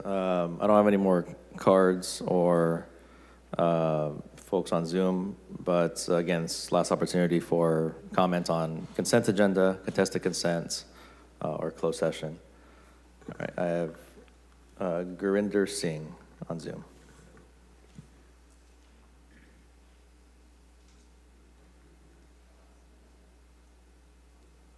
Hi. Welcome. Hello, can you hear me? Yes, welcome. Hi. You have 3 minutes. Yeah, my name is Gurinder Singh. I have a convenience store in the city of Fresno, holding a tobacco license as well. So here is what I think about this ordinance. We're already paying a hefty tobacco license fee, probably close to $600 yearly, which they just hiked up this year. With the electricity, rates hike every year. Insurance is going up almost 30 to 40% every year, and payroll hikes basically every year. I think it's already hard for enough, basically for the small businesses to survive at this point. So we don't need an extra layer of burden on top of if state is already charging a $600 fee for the tobacco license. If city wants to come up with an ordinance to educate and promote awareness on tobacco products, then they can come up with a program, maybe get on with the APCA and then probably, come up with a certain kind of a solution instead of adding up on more add-on fee, on the burden for the small retailers. So I disagree with the $1,000 fee which city is trying to impose. And hopefully that fees could be lowered basically, and then it could work out for everyone. So thank you for your time.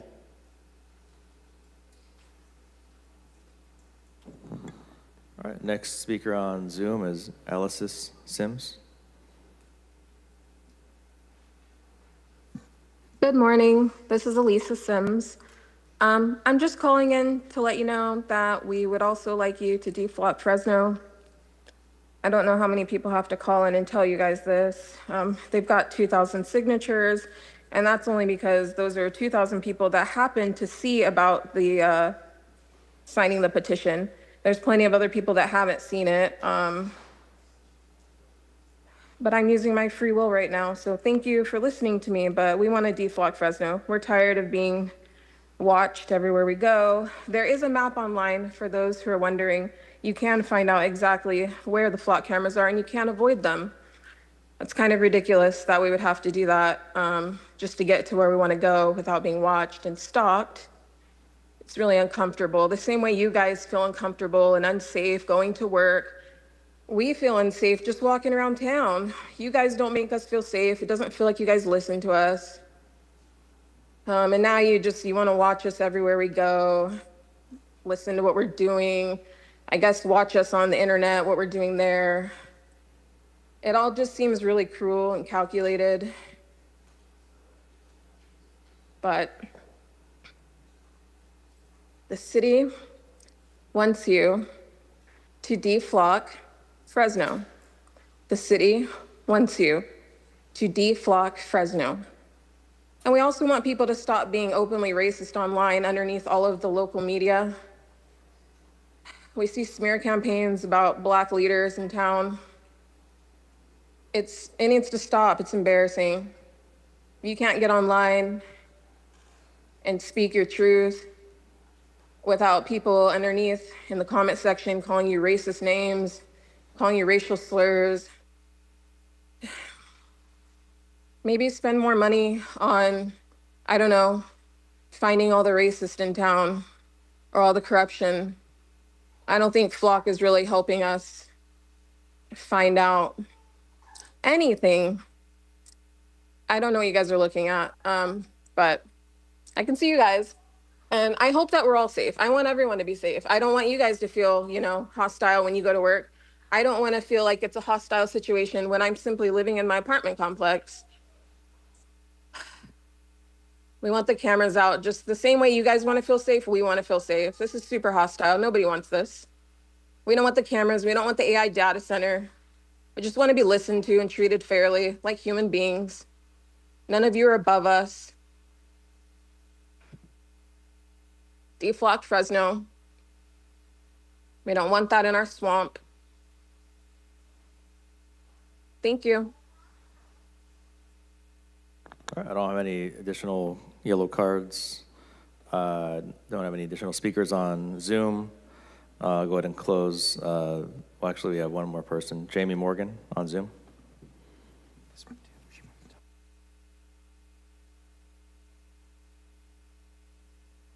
Yes, good morning. My name's Jamie Morgan. I'm the Senior Region Director of Field Advocacy for the American Heart Association, and we urge you to adopt a comprehensive tobacco retail license ordinance to mirror the best practice standards set forth by the Public Health Law Center and establish minimum compliance checks for all tobacco retailers in Fresno.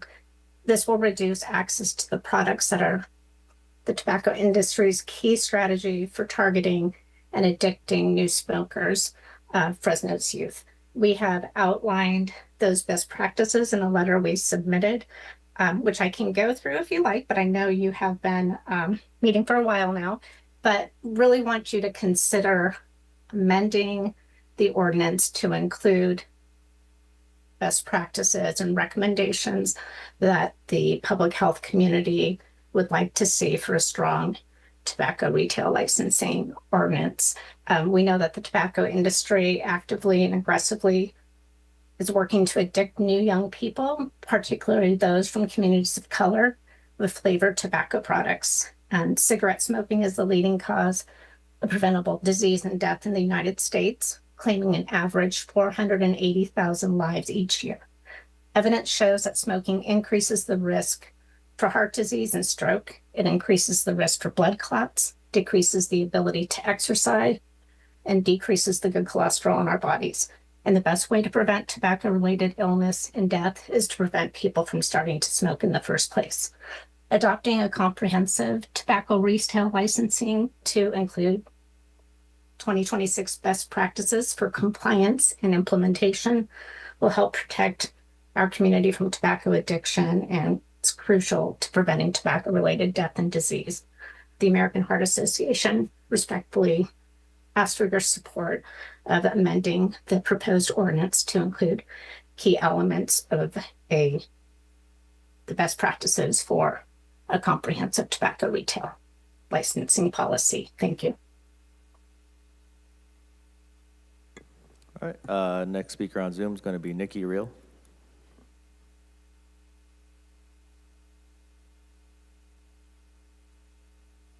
Hi, I just wanted to say hi. That was it. All right, and hello back to you from City Hall. Thank you. Any additional speakers? Consent, contested consents, closed session? Seeing none, we're going to close public comment for consents, contested consent, and closed session. I'll make a motion to approve the consent agenda. Second. Motion, second. Mr. President? Yeah. Oh, please, go ahead. Really quick, I just want to make some very brief comments on item 2CC. This is the item to rename a park in Northwest Fresno after someone who is from the valley. Cruz Bustamante grew up on the west side in San Joaquin, went to Tranquility High, went to Fresno State, my alma mater, which is why I'm wearing, I had my other pin on earlier today.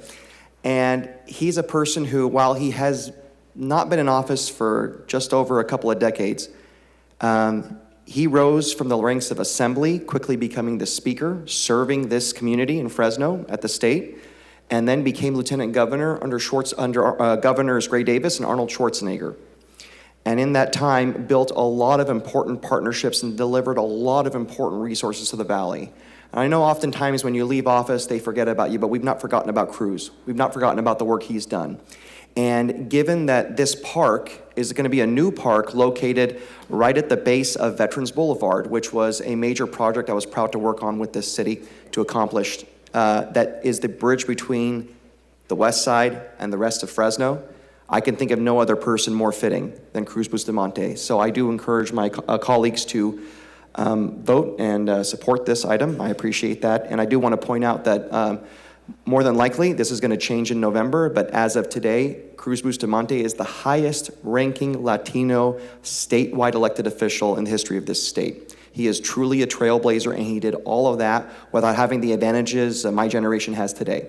He is a trailblazer, and he deserves to be honored, and I'm proud to lead that effort. Thank you. All right, thank you. With that, is there any opposition to approving the consent agenda? Seeing none, the consent passes 7-0. We have a couple of contested items. What we're going to do, we're going to do the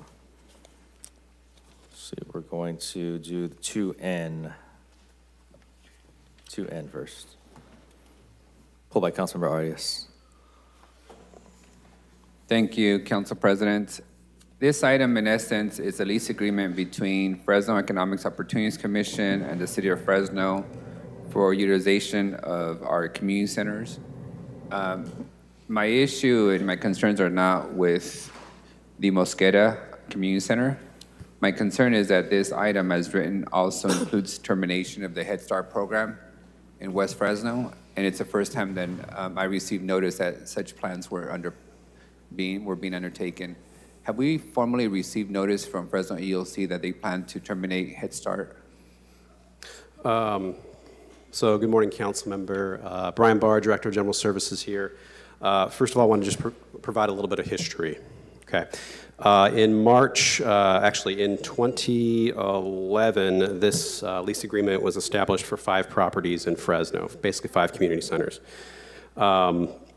In March, City Council approved an amendment to the lease agreement extending the term of the sites 6 months to the end of August. Okay, and in that information, the plan of what would happen moving forward was disclosed about the city will be proceeding with lease agreements for long-term lease agreements for Mosqueda and Willow and Balch, of which we are still working on. This amendment, the second amendment, is asking for an additional year extension to their existing term at those 2 sites so that we can continue to work on those lease agreements and get long-term 15-year leases in place. When we sat down with EOC to talk about what the future had and talking about what our goals were, what their goals were, they disclosed to us that they were going through their 5-year renewal with their federal grants, and that based upon their needs assessment, they were going to be changing their programs. There are more daycares out there that operate for the 3 to 5 range, and there's more schools that offer TK. And their needs assessment said that they needed to focus on the early Head Start, which was 0 to 2. And as a result, they were going to be reducing their enrollment from 1,500 students to about 1,200. So with the reduction sites, this aligned with what they will be doing moving forward in terms of what their program is going to offer. So there was no concern from their side about moving out of Mariella Brown, which they have already done so. So this agreement also calls for them to eliminate the Romaine facility? That is correct, and they have moved out of there as well. So they've officially moved out of both community centers? They have, yes. Okay, are they not consolidating into Franklin, is what I understand from Aaron? And if I'll staff, let, if you could, is I'll there let Shelby anybody, speak is there about this anybody one from further. ELC here today? I do not believe so, no. Before we go proceed with this, is this item time sensitive? Does it need to be approved today? I'd really like to hear from ELC because I don't want to put you guys in a position to explain or justify their decision-making on Head Starts. We're simply the landlord at this point. Does this need to be approved today? The existing lease does expire at the end of this month, so yes, it is timely. If you want to have further conversations, I would suggest approving a shorter term extension so you could have direct conversations with them. We don't want to be out of lease with their current sites is the goal.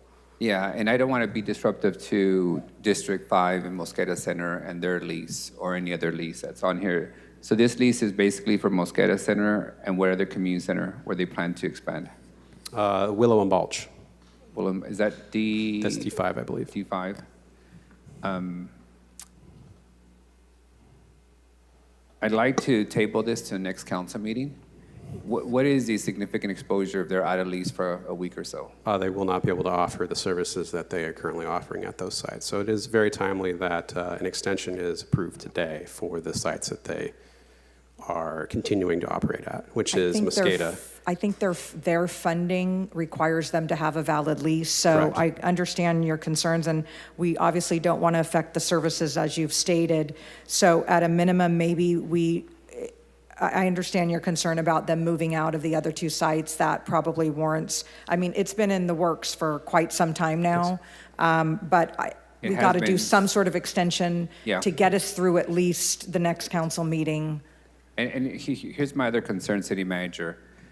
I don't want the public, I don't want to have to entertain criticism and concerns from the public that the city is shutting down these Head Start programs. From my understanding, EOC has not notified the public of their plans to shut them down or to consolidate. Yeah, I know. they are gone. They're gone. And nobody's aware of it. They have not notified people, so. Well, I mean, the people who were using the program are aware because they don't go to those locations anymore. When did they move out? They moved out months ago. Months ago? Yes. Yes, and we just went through a final walkthrough last week, and they're cleaning up a few different things too. So why are you informing us of this now then? if they moved out months ago? We didn't just notify you. This has been in the works for 2 years. I think as we've been bringing forward the rework of Mosqueda. I can't speak to Willow and Balch, but I know this conversation has happened as we've been talking about services that are going to be offered at Mosqueda. And we've talked about, because they were all under one lease, we've talked about how not all of those are coming forward. So probably not it's been within the communication. I mean, maybe not specifically, it's been within the larger plan. I can't say that we've said specifically to you, these two are out of your district, but as we've been bringing forward the discussions about what's happening at the 2 remaining sites, it's been identified that the other sites were going away. Correct. So did I miss a memo somewhere where you guys communicate to us that we're shutting down Mariella Brown? That information was definitely in the staff report for the March extension in terms of what we were doing, the plans forward, and that and the was definitely in there. Yes. And the shutdown was okay. Yes, correct. Thank you. Those are all my questions. I appreciate you guys' work. I did not realize that this has gone that far along and that the move out had already occurred. So my secondary questions is, what's the plan for the space now? So I'm going to turn that over to the Director of Parks.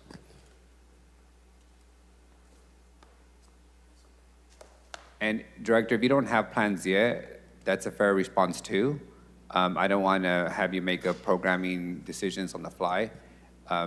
When do you anticipate having programming operations in that vacant space? I think it's fair to have those plans by this spring as they move out. As you know, Mariella Brown, we have a senior program, we have our after-school program.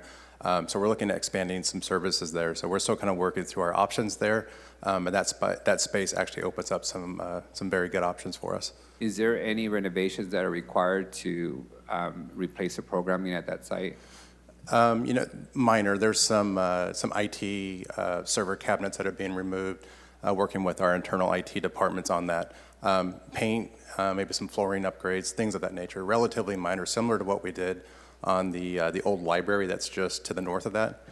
Just to kind of spruce that up, fresh coats of paint, but nothing major. So it's fair to say that since they've moved out officially, you guys will start the minor tenant improvements before you start programming? Correct. Similar to what we did with our adaptive rec and our senior program out there. When the previous CBO was there, we had to go through and kind of revamp the computer lab, which is now a senior area. Our big, kind of what we refer to as an octagon, has become a larger after-school program space. And with that, we've seen our numbers go up too. Okay, thank you. Thank you. Thank you again for your time and clarification. With that, Council President, make a motion to approve. Yeah, I'll second that. I do have Councilmember Vang punched up. Just a quick clarification during the exchange between my colleague and the directors. Referred to the Willow and Mulch Park site as in D5. I believe that is in D7. It's in D7. It's very close correct. to D5. I think it was previously in D5, and then we're redistricting it. Okay. Whenever D7. Yeah, I believe so. So Mosqueda is in D5, but the Willow and Mulch site is in D7 then. That is correct, yes. Okay. I just wanted to clarify that on the record. Thank you. Thank you.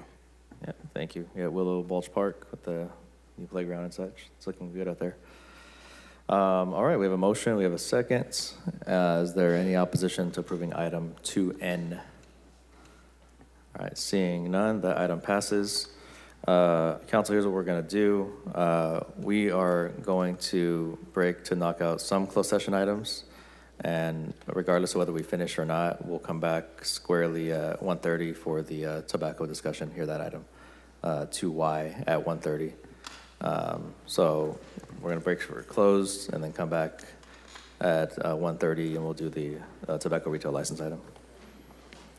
City Attorney, would you please read off the closed session agenda? Good morning. Today in closed session, we have item 5A, conference with labor negotiators. All units listed on the agenda.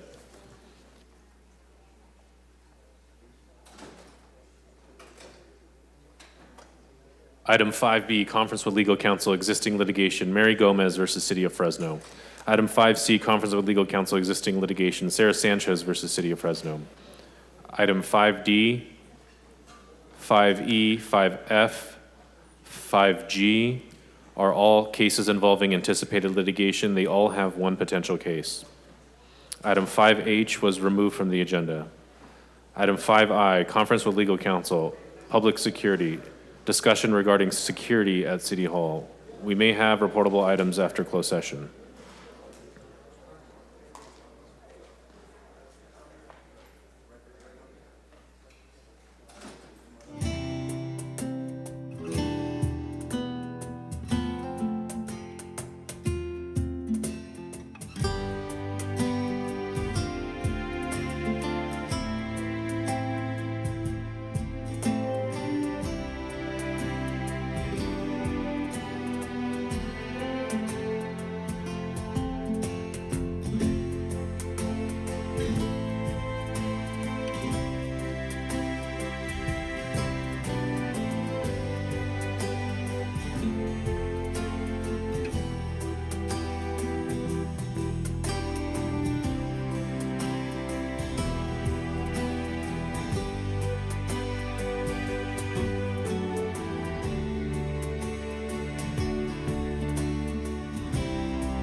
All right, we are back in session.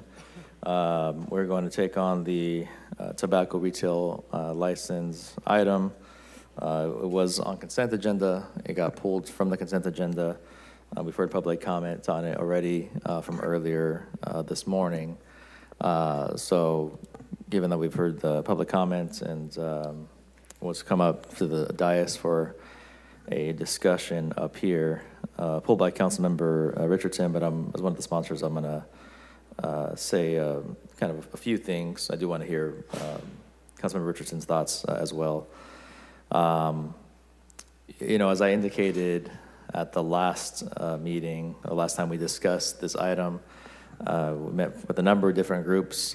Myself and my office had several meetings about it, heard different perspectives, from a lot of the different parties that you'd seen came up here and did public comment this week and the last meeting as well.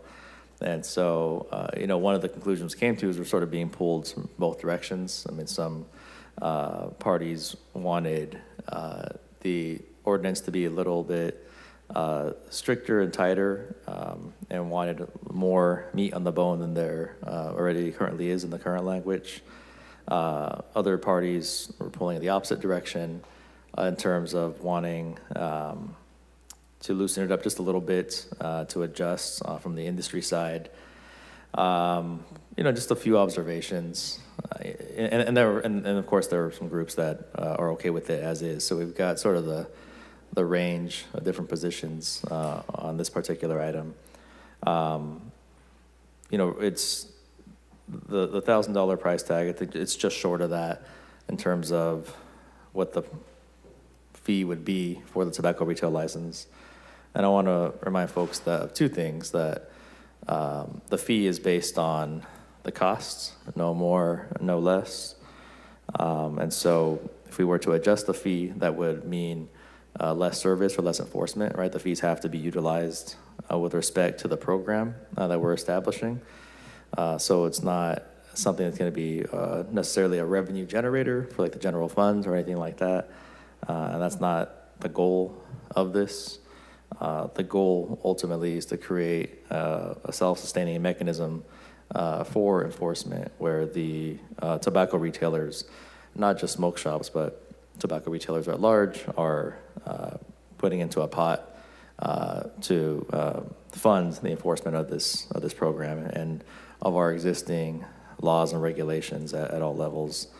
And even with that, even with the figure we came up with, that is still cheaper than our neighbors over in Clovis. Theirs is more expensive than the proposed one that we have here. We are one of the largest cities in California without a tobacco retail license. For our responsible store owners who are following the rules, but are being undercut by the kind of illicit competition, they're going to be chipping in towards enforcing against those folks. And on the other end, for those who are actively violating the law, they'll be chipping in through their retail license to help enforce on themselves and help put everybody really on a level playing field. And if assuming this passes or if some version of this passes, we may see tobacco prices go up potentially in the city if the store owners or the retailer is passing on costs. We may see tobacco taken off shelves, and I don't think that's a bad thing. I think, in fact, that may ultimately be the point in terms of removing these products further out of the reach of our youth within the city. And so if it feels like an attack directly on tobacco, I mean, it is.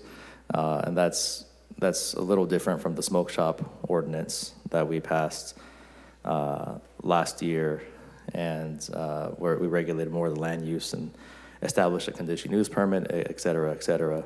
So this is much more, I think, narrow in scope, but broader in that it would apply to every tobacco retailer within the city, large and small, and everything in between. So I've struggled a little bit in terms of trying to figure out which direction we go on this, and being pulled a few different directions on wanting changes in the language. I think after thinking about it the last couple weeks, as one of the authors at least, I'll hear from my co-authors, I think I'm still inclined to keep it the way it is currently. And like any policy, any ordinance here in the city of Fresno, it's okay to see how it works, evaluate it, see how effective it is, what are the unintended consequences, if any. But again, there are a number of cities we've looked to in helping to craft this, and did take input as we crafted it. So I will make a motion to approve the ordinance as it is. But I know we have a lot of discussion left to be had. Yep. As the co-sponsor, can I say a couple things on this, Council President? Yeah, sure. Okay, first of all, I'll second your motion, but one of the things I did want to add was that Prop 10, for those that aren't aware, funds First Five across the state of California, including First Five of Fresno County. This is an organization that I met with this morning at State of the Children annual breakfast, and they talked a lot about the struggles that they're facing. Unfortunately, those struggles become even more exacerbated as illegal products are put into the market because they're not able to be properly assessed and taxed. And so when we have bad actors out there, which we're trying to prevent or curtail with this ordinance, it makes it harder for good actors, not just in the tobacco industry, but other unforeseen consequences like groups like First Five struggling to promote the work that they do to carry out their mission, because unfortunately the market is saturated with illegal products, and that is something that we're trying to curtail while we're up here. So again, I'm supportive of the language as is. I know that my staff has reached out and talked to some folks this past week, and I've had the opportunity to meet with a few folks on this item as well. As Council President Esparza said, it seems like the path where we're going really is taking the best of both worlds. We've heard from both sides. I don't think we're going to make either side 100% happy with the proposed language, but I think what we have is a solid piece of legislation that attacks the issue at hand here, which is the saturated market with illegal products, that I'm hopeful that the passage of this legislation will lead to a reduction of. Thank you, Council President. Thank you, Council Vice President. We'll go over to Councilmember Richardson, who pulled the item, and I know you had some thoughts, pretty extensive thoughts at the last time we discussed this as well.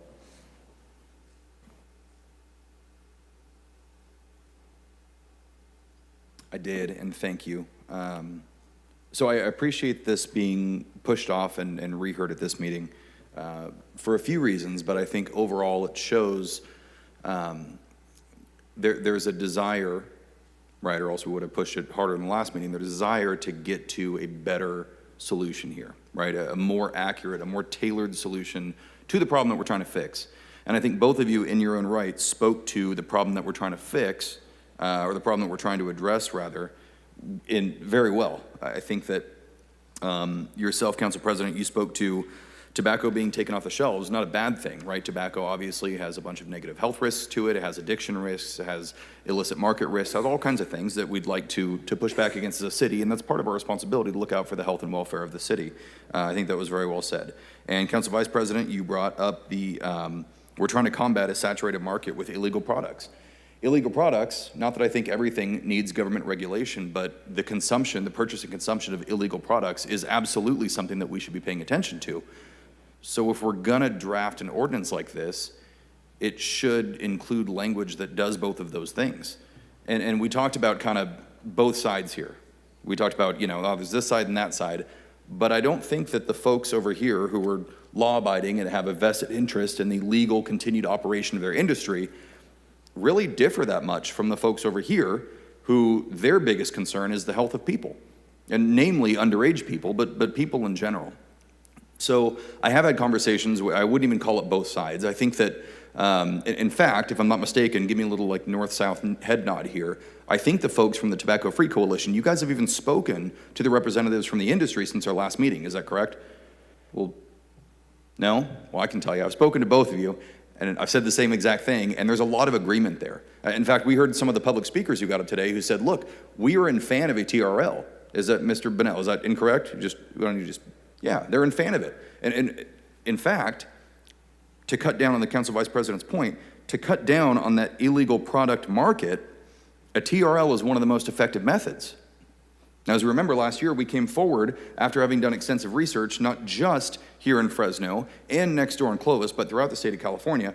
We came and we have the entire application, all of the legislation, the text, and everything else from Clovis's policy. And everything we've heard from Clovis is that it's been an effective policy.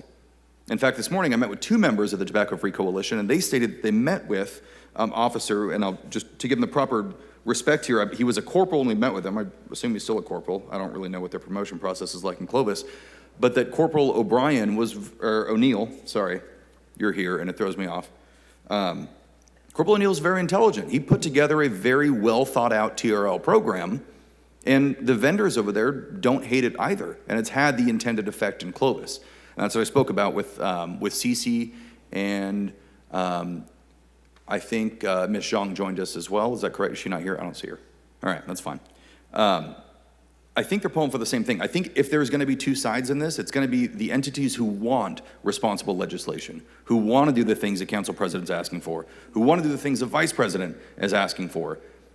I think we're all on the same side of that. I don't think there's a single legal operator out there who wants anything different, and I don't think there's anybody on any of the coalitions who don't want this TRL either. I think if there's another party here or a quote-unquote other side, it's the illegal operators, the illegal vendors, the illegal purchasers, or the illegal consumers who then are passing it on in some cases to our youth.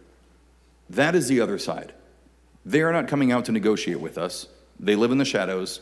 They're the ones who are poorly influencing the kids and marketing things irresponsibly and getting people addicted to stuff they don't need to be addicted to. That is the other side. We have not heard from that side, and frankly, to bring up Council Vice President's point from a few weeks ago, talking to them would be like talking to drunk drivers in the process of drafting a DUI policy. Everybody here is on the same page. Everybody wants a comprehensive, responsible, specific, fair TRL. Now, the fact that none of the wording has changed from last meeting to this meeting shows that that desire is maybe a little muted in changing this to be more responsive to the advocates on this side or the advocates on that side. But I think there are some great conversations that were had. Again, I'm not going to make any of you guys come up here, but folks from the Tobacco Free Coalition, we had a very lively 45-minute hour conversation yesterday with, 9 or 10 people on the call, and we talked about important differences that have to be made, distinctions. Before I go through this and the amendments that I think I'd like to see, and I'd also be curious to hear from my other colleagues who have heard from either side here in the negotiations and kind of as they advocated, but a couple distinctions that we talked about I think are important things to put in here. Let me point out one. One of them is that, and I'm sorry we don't have our Youth Leadership Institute folks up here anymore because they're perfect for this. When you're 16 years old, you don't have a car, but you got a license. You got to borrow mom and dad's car, right? If you're a brand new employee and you're able to work at one of these convenience stores or smoke shops or tobacco stores, whatever else, you are essentially borrowing that little space from your employer to do your job to earn your paycheck. Now, when you're a kid in the car, you ask to borrow mom and dad's car to drive to your friend's house. If mom and dad didn't make the insurance payment last month, are you really going to know that? Whose fault is that, the kids or the parents? Well, I'd say it's the parents. I'd argue it's probably the parents' fault. Parents own the car. If in the process of driving to your friend's house, you go 120 miles an hour through a school zone, maybe it's your parents' fault for not spanking you, but that fault falls upon the driver of the vehicle. That is the kid's responsibility. Similarly, I think that there are certain things that we fail to distinguish in this language that hold either the owner of the business accountable or the person making the sale accountable. And specifically, I broke this down into 4 categories. And if we don't address this anywhere here, I think it's probably an error. But 4 categories here, follow me. There's no distinction here between administrative errors, administrative issues, or administrative violations. Just call it violations. This is something like, hey, we did not give you the information about our staff being trained by the day it was due to you. We actually got it to you 2 weeks late, but we followed the procedure. It's administrative. I'm sorry we did that. Hey, we're supposed to renew our license July 1st. We didn't get you the money until July 15th. Now, is that comparable to having an entire stock of illegal banned substances in your business? I don't think it is, so I think that should be treated differently. So that's administrative violations. That's number one. Two is code violations. We talked about this last time. And maybe I brought up a bad example with an exit sign, but let's say your license of ability to sell or your tobacco retail license itself, if that's put up on the wall at 5 feet above the ground and it's supposed to be 5 feet 6 inches, that's kind of a code violation. Okay, again, that's not the same as having a whole stockpile full of marijuana or flavored tobacco or other things in the back. If we're trying to target the bad actors, I think one of them clearly points to a bad actor and one of them really doesn't. So code violations I'd see as number two. And my folks from code out there, I see you, I love you, doing great work. But clearly there are things that you occupy yourself with and things that you don't. The third one, illegal product. I am part and parcel, lockstep with you. We have to be cutting down on this illicit market that was astutely spoken to by the Council Vice President. But we got to target that and be specific with the language if we're going to do so. Having a stockpile of products that you're not allowed to sell in the state of California is not the issue. That's not the responsibility of the teller who's 22 years old at their first job out of college, sitting out there making these small transactions. That's the problem of the purchaser. Whoever's working on the acquisition and the procurement of these products, that is your fault. You clearly broke the rules. The 300 pounds of illegal product you have back there is not the fault of the kid out front. And finally, you have sales violations. Sales violations are pretty clear. These are the ones that we pay a lot of attention to. These are, you are not carding when someone comes to the desk. Your buddy comes in who you know is 20 years old for another 3 months, but you're going to give him the homie hookup and give him a pack of cigarettes or give him a can of Copenhagen or whatever else. That's not the owner's problem. All of these staff have to be trained in their job. If you knowingly disregard the rules, we have to have language in this that separates a responsibility, that would be considered a sales violation, from the owner and the employee. Very different things. I'm not willing to shut down an owner's business and make he and his family look for other employment because one employee they have had a good friend and they decided to knowingly break the rules. That's not fair to them. That sends a bad message to business owners across Fresno. I'm not sure there's much else we could do in the city of Fresno that just kind of cranks the thumb screw into business owners and shows that we don't want them here. We got to step that up. With that, there were some things that were brought up today, and these are brought up by both sides. Not favoring one or the other, because again, I think that we're all on the same side here. We just need to do our part as members of your side, which all of you have done your homework. We have to do it as well. The retailer's not pushing products. That was brought up, great, fine.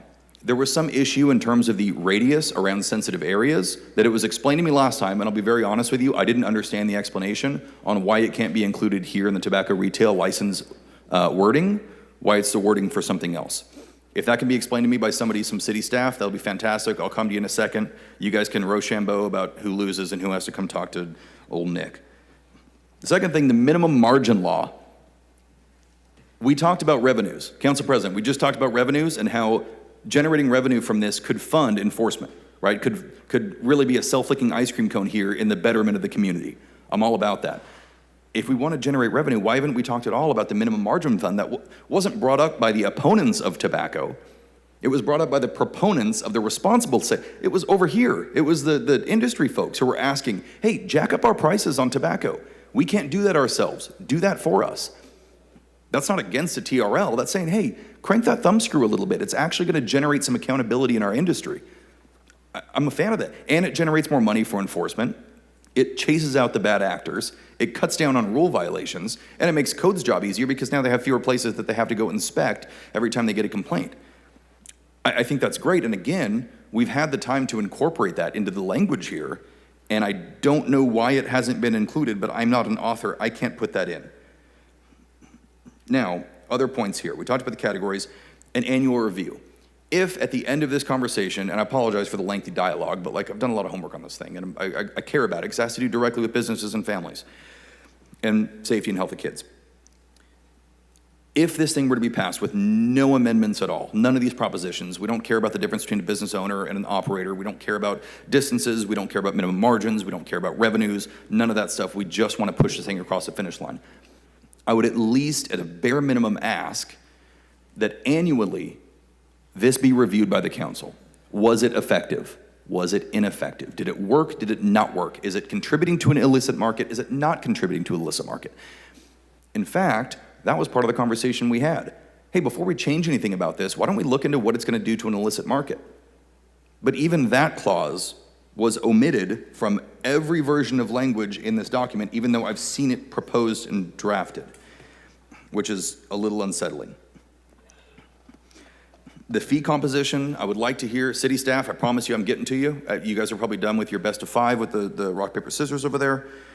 Once we do that, I'd also like to talk about the fee specifically, how the fee works out, how it's broken down, and it was also mentioned in the last meeting that part of this fee is going to be mitigated from a grant that exists above the city and county level. I'm excited to hear about that, but the thing about grants, we learned this after COVID, that money is temporary. That money's not guaranteed, you've got to apply for it, and it's not promised. So I want to know what that money looks like, what it's going to offset from this $1,000, which, for the record, Clovis is also $1,000. The very first time there is a $400 fee, this is all listed in bleeding detail right here in their whole legislation that I brought with me that I have in my little binder here. But with that $1,000, how much is the business owner actually on the hook for? Are we interested in doing something that's scaled?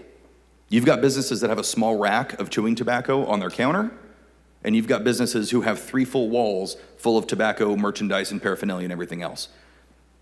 Do we want to charge them the same? Is that the intent? If it's the intent, okay. If not, if we can change that scaling fee from $1,000 to something more or less, great. $1,000 doesn't mean anything to a big retailer, and it may be backbreaking for a small one. Being thorough and actually caring about small businesses, that seems like something we'd take into account. The fee for enforcement and funding, that's one of the big questions I have for staff that I'd like answered. And again, you guys talked to it last time, so I feel like this is something we can probably easily just discuss it, explain it to me like I'm a Doberman. And the second thing is, when we talk about the illicit market study, I think that's the only thing I'll bug you for today. It's just the fee and exactly how that fee is broken down. But I think to both your points, Council Vice President and Council President, I think we can attrite this illegal market, this saturated market. I think there's opportunity here. We can do great stuff with it. But we've heard from the advocates, and none of the illegal operators apparently showed up to talk. I guess they don't want to, which, great. This is against them. There is opportunity here to actually specifically target the problems, and we're just not doing it. Even if we didn't, again, end all be all, even if we didn't adopt the annual review to figure out if this is effective or not, which I think good governance just organically includes, I would be happy if the authors just sat down with the people here who are law-abiding and advocates and don't have a problem showing their face on camera and saying their names and saying where their businesses are or saying what organization they're with, just sat down, and all y'all together could come up with something. I can't be there, Brown Act restrictions, but I would even be happy with that, knowing that we took into account the point of view of the advocates and the point of view of the industry, because that, to me, is what seems like good governance. I'm excited to hear from my colleagues and staff. If you guys are ready, I'd love to hear those, the numbers about the fee and how that's broken down / mitigated by potential grant funds. Good afternoon, Council. Aaron Martin, Assistant City Attorney. Would you like to start with the fee? First topic? Okay. There was an analysis done for doing a TRL, and it started by gathering all of the cost, the actual cost in executing it that would involve the police department, code enforcement, and the finance department. Those numbers were all put together, and that came out to a total that was then divided by the estimated number of tobacco retailers within the city, okay, which I believe is at 550 currently is the estimate. That then made it a proposed fee of $973 annually. There is then currently a tobacco grant that code enforcement has It is a 3-year grant that we're in the middle of. There's also been, it's a rolling grant, so you can apply in between 3-year cycles. So there is another application pending for the next one. But regardless, after then offsetting by the funds of the grant, the final proposed TRL fee at this time is $138 annually.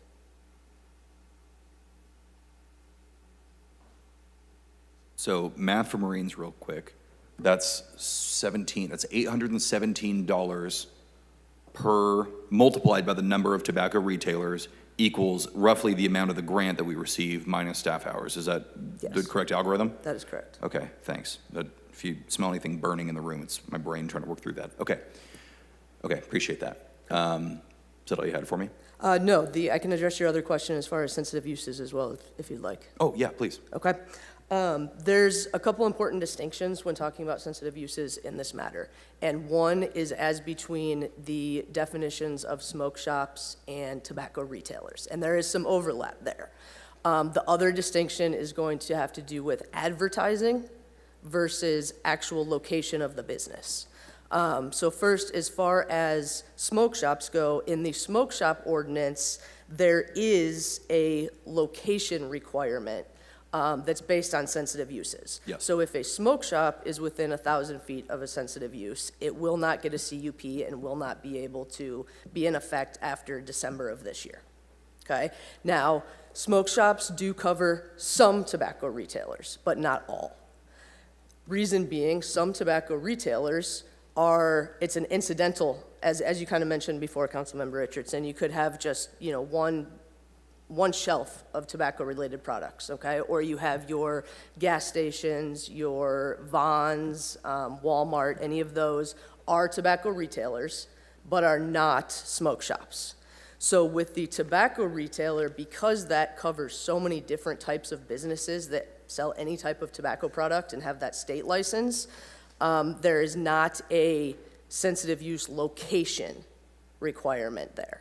However, there is in the tobacco retail ordinance, and it also applies to smoke shops because all smoke shops are tobacco retailers.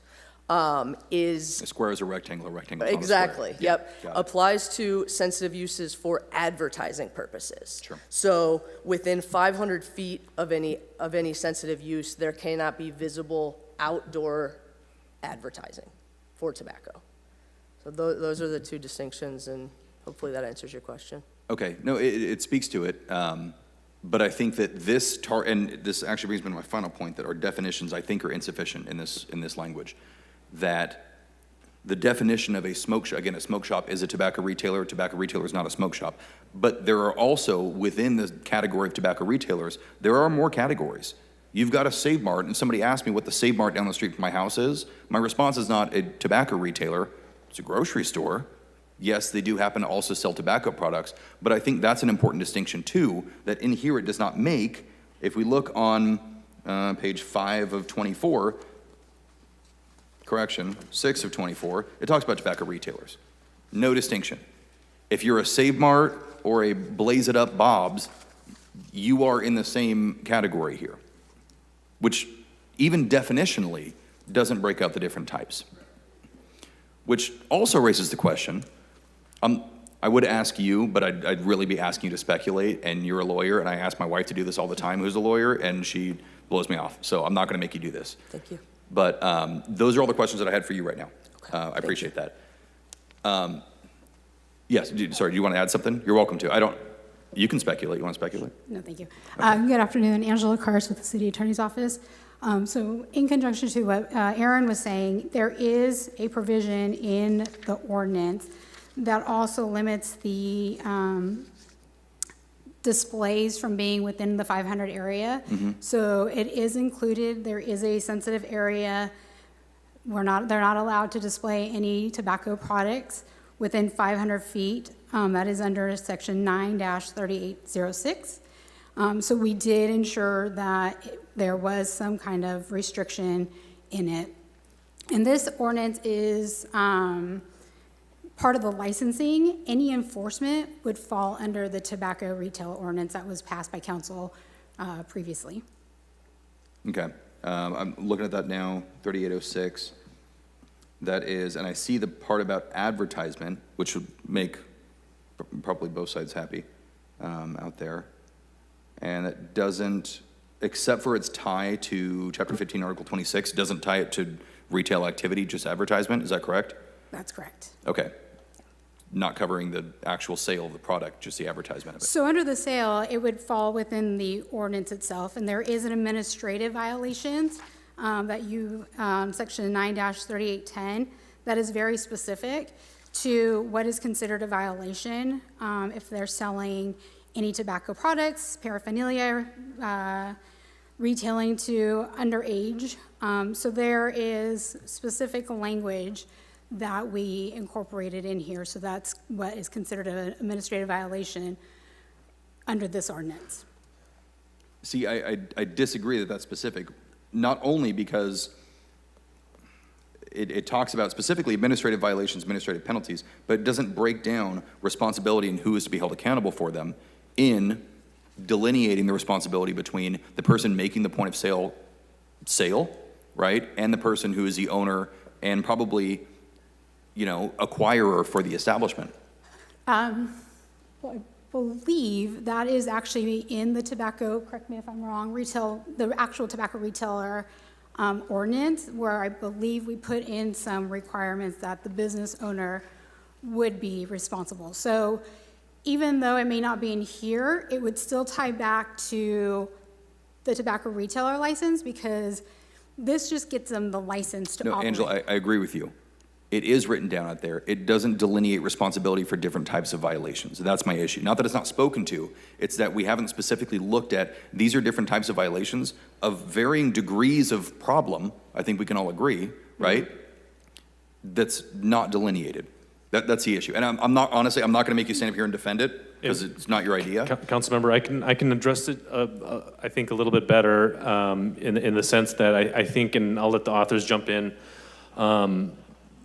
with a lot of these enforcement mechanisms, we want to give our code enforcement officers the ability and not have, because we can't think of every single scenario in which these violations would occur, right? They have discretion within certain parameters. For example, like the kid behind the counter, right? I mean, that is not going to be the same thing as, you know, a full-scale underground market that's hidden in the back or whatever, right? So there's that level of discretion that we give to our enforcers to make that determination, and depending on the situation, it goes up to the chain of command and eventually comes to me.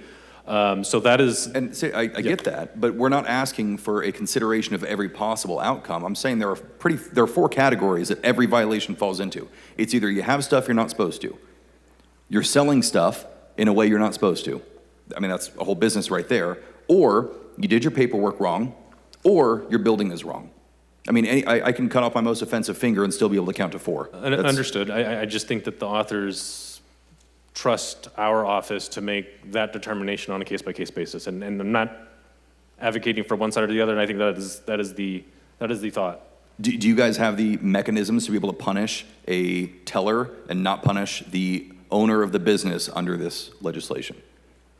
Yeah, I mean, yeah, and existing law. We've had a situation where we've had not existing law. If this passes, will you have the ability to hold the seller themselves, the teller, the guy working the exchange who slipped his buddy a pack of cigarettes without showing an ID, will you have the ability to punish him while not holding at all liable the owner of the business and revoking or having an infraction against their tobacco retail license? So are we talking about licensing? Because if we're talking about holding someone accountable, I mean, there's criminal and civil penalties, right? And so we've had minors working in smoke shops, right? And so there is a way to hold the teller accountable without going after the business owner. Yes, there absolutely is that option right now as the law stands.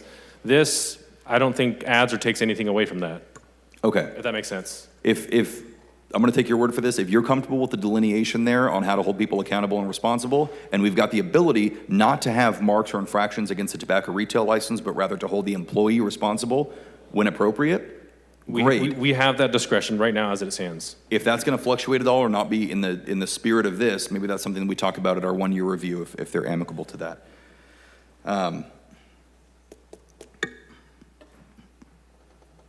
I think we're almost there. I think we're almost there. I would like to hear from my other colleagues I'm very glad you're here for this one. The last discussion was lively, and as one of the co-authors, I'm very glad you're present, Councilmember Carbasi. I'd like to hear from my other colleagues who met with advocates.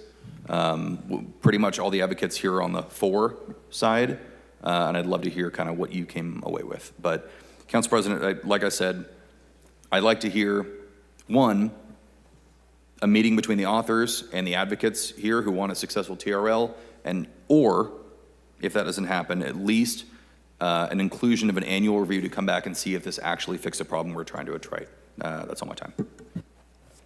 Yeah, thanks, Councilmember Richardson. You know, and it was a lively discussion last meeting around. I don't want you to think that I didn't take any of your ideas and consider them. Obviously, there's already 3 co-sponsors on the item, so I couldn't go talk to you directly, but I did take notes of your suggestions.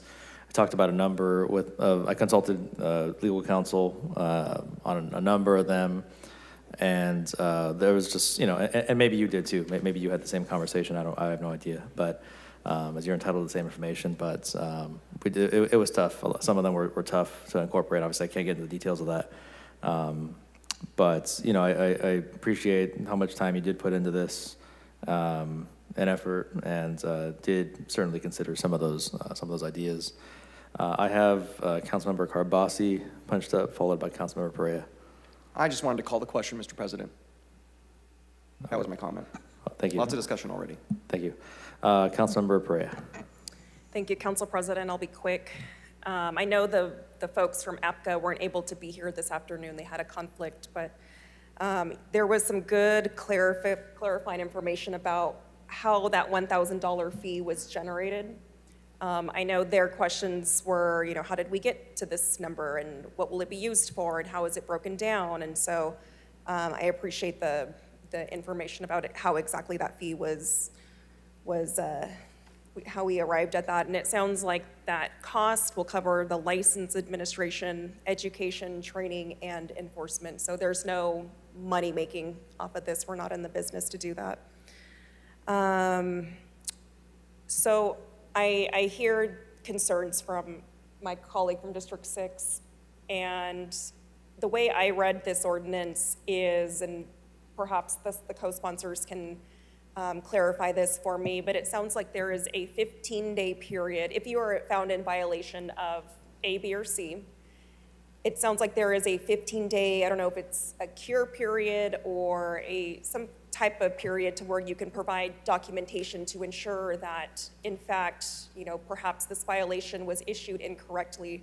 So, for example, if your TRL, which is beautifully framed on the wall, it falls down for some reason, and an inspector comes and sees that your license is not displayed. If a business owner were to, within that 15-day period, show that in fact the TRL is there, would we be able to waive that ding, or is that automatically considered a violation noted on record, even though they were able to correct that? They would be able to correct it, and we would work with them. So that would not be counted against them? I mean, we would document it for future purposes, but yeah, we would have the ability to waive any original notice. Okay, and I think that was perhaps one of your concerns, Councilmember Richardson, is will every ding be created equally, be handled and be punished equally? Because I agree that if somebody sells illegal product, that is different, that is not as curable as it would be to simply re-put back your TRL that just perhaps fell off the wall. So what I'm hearing— I think it's fair to say that some things are dingable and some things aren't, but I'd like that iterated as opposed to putting that weight of decision on every single code enforcement officer. We have the ability to be very clear, yeah.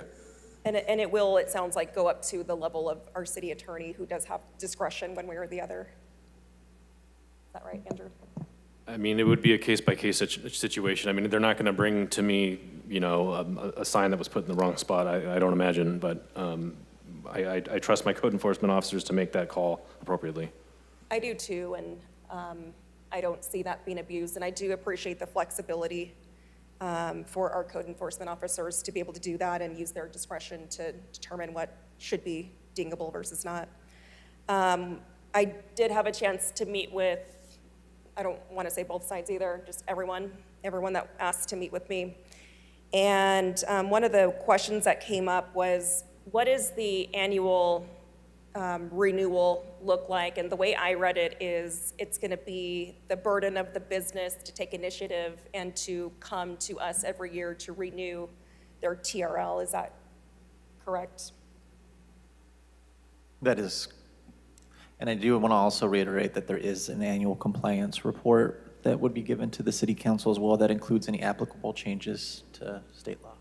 Thank you. And then I did read that at any point our officers could go and randomly do their inspection to ensure that these retailers are in compliance with this ordinance. Is that correct? That's correct. Okay. So I think there is a good bridge between accountability, holding these businesses accountable to this ordinance. I think there's flexibility in it to where our code enforcement officers do have the discretion not to perhaps inappropriately ding more of the, I'll say, minor offenses, but to give our small business owners a little bit more wiggle room when it comes to conducting business. And these are mostly family-operated businesses, and so I'm sensitive to that as well. And so while I know that this ordinance in its current form does not 100% appease everyone, I think there's good compromise, and just with any other ordinance, we can always come back and make changes if need be. But in its current form, you know, I will be supportive of the co-sponsors. Yeah, thank you for all the work you did to get us to this point. Yeah. Thank you, Councilmember Perea. Councilmember Karabasi, followed by Councilmember Arias. Yeah, so there's been lots of discussion on this issue, and the problem is there's perception versus fact. And I think the issue of fees, it's really important to be very clear. The fee is set up by a study. It is not meant for profit. We're not in the business of profit. We are in the business, though, of making sure we do recover whatever costs go into this measure or any measure. I wish the state would do that, but Fresno does, and I think it's really important to get that note out there. Another issue is I'm very sensitive to the issue of transferring licenses to kids. You know, we have multi-generational businesses, and that's important. But even if you had an ABC license, you can't just give it to your heir. They have to go through the same process that you did. There is a process, and ours is very similar to that. So I don't think the fact that there's worry about that, it's what they already expect to see from the state. I don't blame the folks for being here that were here today. Those that are very concerned about the policy. I get it. They have a business. Change is very difficult. My family has a business too. And if this was happening to us, I'm sure we'd be here as well. But we also have to understand that there are disreputable businesses out here. No one that was in this room. And I think if you don't sell illegal tobacco products, you don't sell to minors, you have nothing to worry about. This will not impact you. Who it will impact and who should be scared are those that are the bad actors, the folks that don't care about the legitimate businesses out there, the folks that are selling illegal products, the folks that are undercutting your businesses and your profits, the folks that are helping sell flavored tobacco, which the reality is it is illegal in California. It's not a city policy, it is a state policy. If you're concerned about that, call your assembly member, call your senator, call the governor. That's where that's who would deal with that. But that is the reality. They are illegal products. And unfortunately, maybe it's true, they are made to go after kids and target kids and get them to want to use those products. This is a public health issue. It's balancing commerce and health. And if we gave the advocates what they wanted, then you'd be really scared.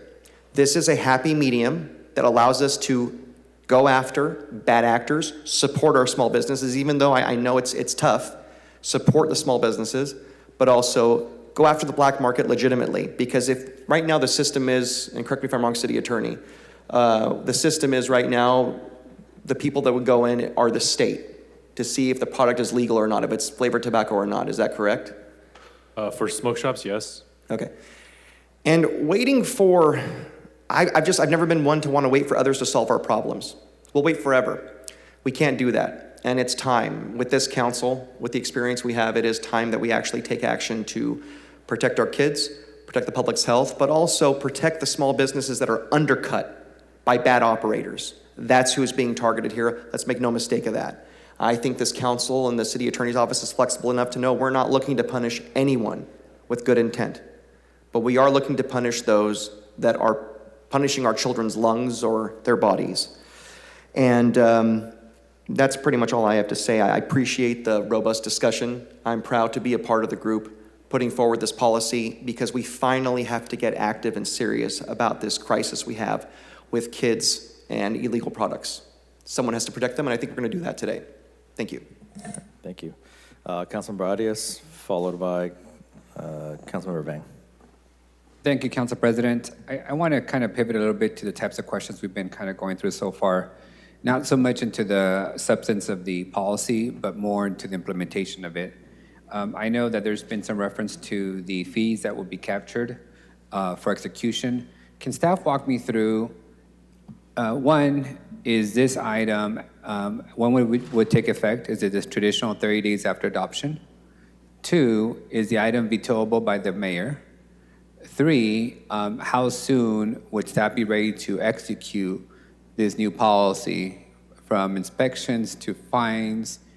3, how much money do we have sufficient money in the current budget to begin execution? Or do we need to do an amendment to the city attorney's budget for that work to begin? 5, how many staff members do you anticipate hiring to have to execute this work? And 6, where essentially is the execution plan if the council was to approve this today? And how soon can we anticipate execution? And please don't feel like I'm putting you in the spot. If you don't have an answer for those detailed questions, and just say, we don't have that plan yet, and I'm okay with that. I just want to get an idea of how far along have we gone in the planning process to be able to turnkey and start executing this policy, and when should we expect that?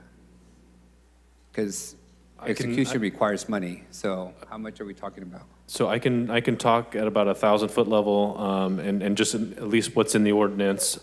They have 90 days to apply after this goes into effect. So it goes into effect 38 days, so about 120 days is the ramp-up period. And in terms of enforcement, we're going to rely. City Attorney, just slow down for a bit. I want to be able to get timing right, because the public's probably hearing this for the first time. So if this gets approved today, it'll go into effect 30 days from now. Basically, end of September. The ordinance will go into effect 30 days from now, but the retailers will have 90 days to apply for a license. So are we talking effective January 1st, where there is a portal for them to be able to apply? Well, as we've talked about before, our fight team is out there every day, and they've been out there for over a year now, inspecting and educating all tobacco retailers. Again, this is gas stations, Understood. Grocery stores, all of them. And so we have a team in place, we're ready to go. When will the system be ready to accept the first application for a license? Because that's what this is about. It's a license. It's not about inspections. Is that more of a finance question? Because we currently have the authority to do inspections on these issues already. So this is requiring a new license. So At least on the city attorney's end, we'll be ready in 121 days. I don't know administration-wise what needs to happen. So from the administration side, I'm assuming somebody's going to be able to go to the business office and apply for a license permit? I did not have the benefit of being in the meetings with the finance department in your office, so I'm at a little bit of a disadvantage. It's fine. If we don't know, then that's fine. I don't know as it stands at this moment. I can certainly find out. Got it. So we anticipate that sometime in January, we will have the infrastructure set up where a business can begin applying for a license. Is that correct? I can tell you from the finance perspective, if whatever we need to do could certainly be done by January. Figuring out an application, that's more than enough time, I would think. Without having zero information, that sounds very reasonable. And what about allocation of funds? Does this work require additional positions, overtime, filling of positions are currently vacant that we've held vacant intentionally to solve our budgetary problems? Are we talking no additional people, existing people? Do you guys have enough capacity? You don't have enough work with the current enforcement duties? Council member, obviously, we could always use more people. I mean, that's always out there. We have a team in place. We're ready to go. We're about to finalize a new grant with the state that will help with enforcement. I think we would, just from a financial responsibility standpoint, like to try it out for a couple months and By that time, we're going to be rolling into 28 budget, and we can have that conversation then. But to answer your question, we're ready to go now, and we feel comfortable with the staff that we have. Councilmember, just from a process perspective, generally speaking, when we're doing a new program that has a fee associated with it, it would require an amendment to the master fee schedule. And then there would be an estimate from the department as to how much revenue they would feel would be generated by the fee. And that would get appropriated into the department. And since there is sort of an offset of the grant revenue, then the staff would be charging part of their time to the grant, and then part of their time would go to the offsetting revenue source. That's generally speaking the way these types of programs are set up. And given the proposed fee license that we have on this ordinance, how much revenue do we anticipate generating on day one, assuming everybody comes and applies for a license whenever they're ready? Revenue meaning how much we're going to make in the positive, or? So if the fee is $5 and we have 500 businesses that we anticipate would require a tobacco license, how much revenue do we anticipate generating just from the fee itself? Aaron, was this the math that you did earlier? Not the fines, just the application fee. Yeah. $75,900. $95,000? What's the cost of a code enforcement officer? Is it safe to say it's more than $75,000? Yes. Yes. Yeah. So a year, we only anticipate about $75,000 in revenue from the license fees, which is less than the cost of one code enforcement officer. Correct. So in essence, we would just add this to the existing duties of code enforcement and charge against that $75,000. And the grant. Yeah, correct? That's what the And offset the of the grant. grant. And the grant. The grant is already a revenue source. How much is the grant? I can't speak to that, what your grant revenue is, but generally the way you have an employee, let's say they're making $100,000 and you have one employee, $75,000 of their time would be charged to the fee and $25,000 would be charged to the grant. Understood. In very round numbers. So how much is the grant? The grant is a 3-year grant that we currently have, and it's $1.4 million. Got it. What I'm trying to process from my own head, I'm on my way out. So I don't want to leave this place in a worse place that I found it financially. I want to make sure that whatever commitments we're making as I exit the council, that there's sufficient revenue to cover those commitments in terms of execution of the work. That come January, you guys don't have to do a budget amendment / from Peter to pay Paul to cover this body of work because we didn't have the money set aside. So that's what I'm trying to get clear in my head is, are we ready to essentially execute on day one, which seems to be 30 days from now? And I'm hearing that you guys have plenty of grant funds to do that. That's what I'm hearing, and once again, I can't speak to this specific, but I can speak to process that if there isn't, the fee for the license is based on the cost of the program. So if there is insufficient grant revenue, then theoretically, we need to go back and relook at the costs going in and the cost of the license. Maybe it needs to go up $20 because you're at the end of the year, you found out the grant is we're just a little bit short. That's the whole master fee schedule process that we go through every single year. How long is the grant for? It's a 3-year grant. We're in Starting year 2. in year 2? So it ends when? Next October. So come next October, you won't have any grant funds to charge this against. You would have to get general fund, or you'd have to raise fees significantly to cover the cost. We currently have an application pending for another grant cycle. renewal. And they're rolling cycles. You can apply in Got it. between the years as well. And what's the funding source for the grant? Do we know what the funding source is? DOJ. Okay, so it's not like the tobacco tax that's dwindling every year. It's DOJ. Correct. Understood. The other questions, City Attorney, is there an end period for this ordinance, or if it doesn't work out, can the next council, through one action, simply cease the program, or is this kind of baked in permanently? It's not permanent. I don't see a sunset in here, and so obviously council can always make new laws. So the council can sunset it if it's not working out as envisioned. All right, those are all my questions for the moment. Thank you. With respect to the Councilmember Arias' questions about the fee, obviously, we have sort of the full cost as determined. That was 972, I think. And then that's subsidized heavily by the grant. If the grant is not renewed, if we are not successful, would then the full fee be charged to the retailers?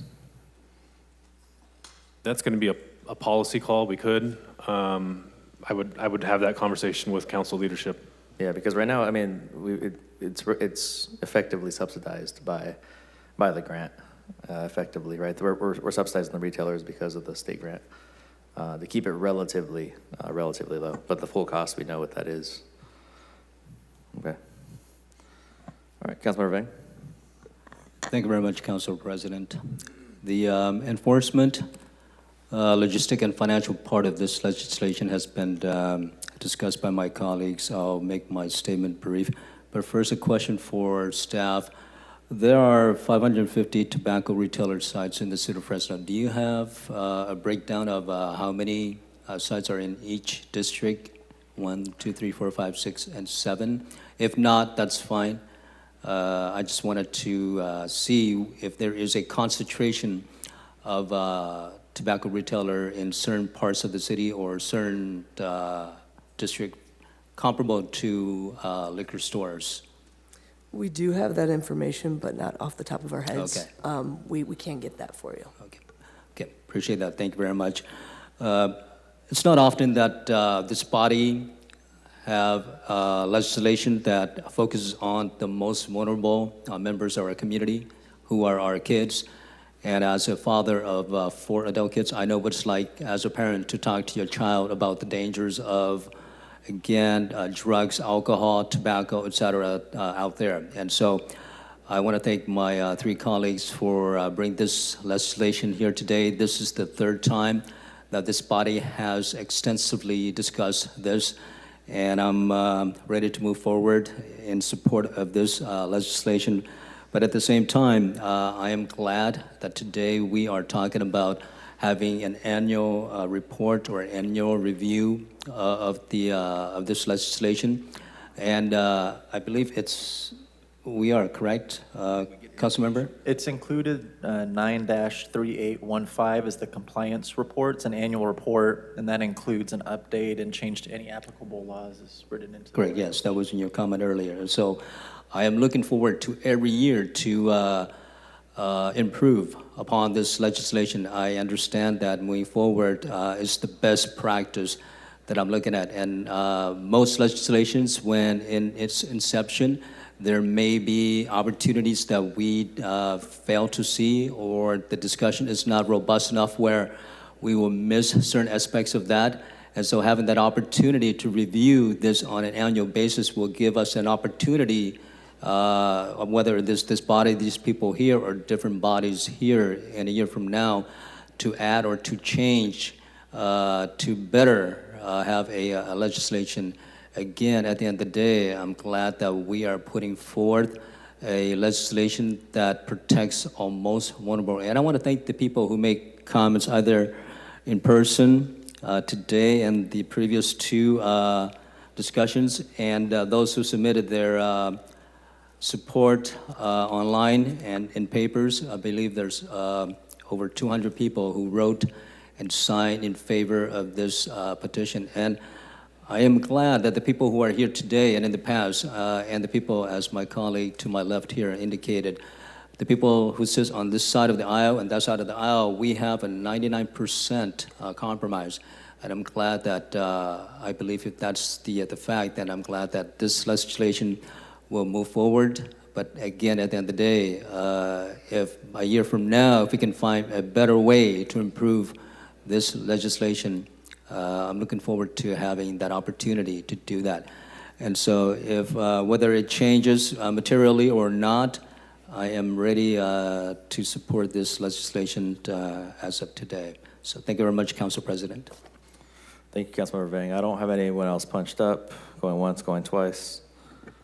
I appreciate the thorough discussion and Did go back and take a look at the language. It looks like the question I had asked about the fee being adjusted, it wouldn't be an amendment to the ordinance. It would be adjusted in the master fee schedule for the future council. I will not be here if or when that occurs, based on what grants may continue to be received or not received anymore. All right, we're going to call the question. Is there any opposition to approving what item number is this? Yankee. 2Y. Are there any amendments have been added to this or no? There have not been. It is the language as presented. Okay. I am opposed to the language as written. Okay. The item passes 6-1. Thank you, council. I think the last component of the open session that we have this afternoon is going to be unscheduled communication. So we'll go ahead and move over to unscheduled communication before we go back to closed session. I have one card for Emily Hansen. Is Emily with us?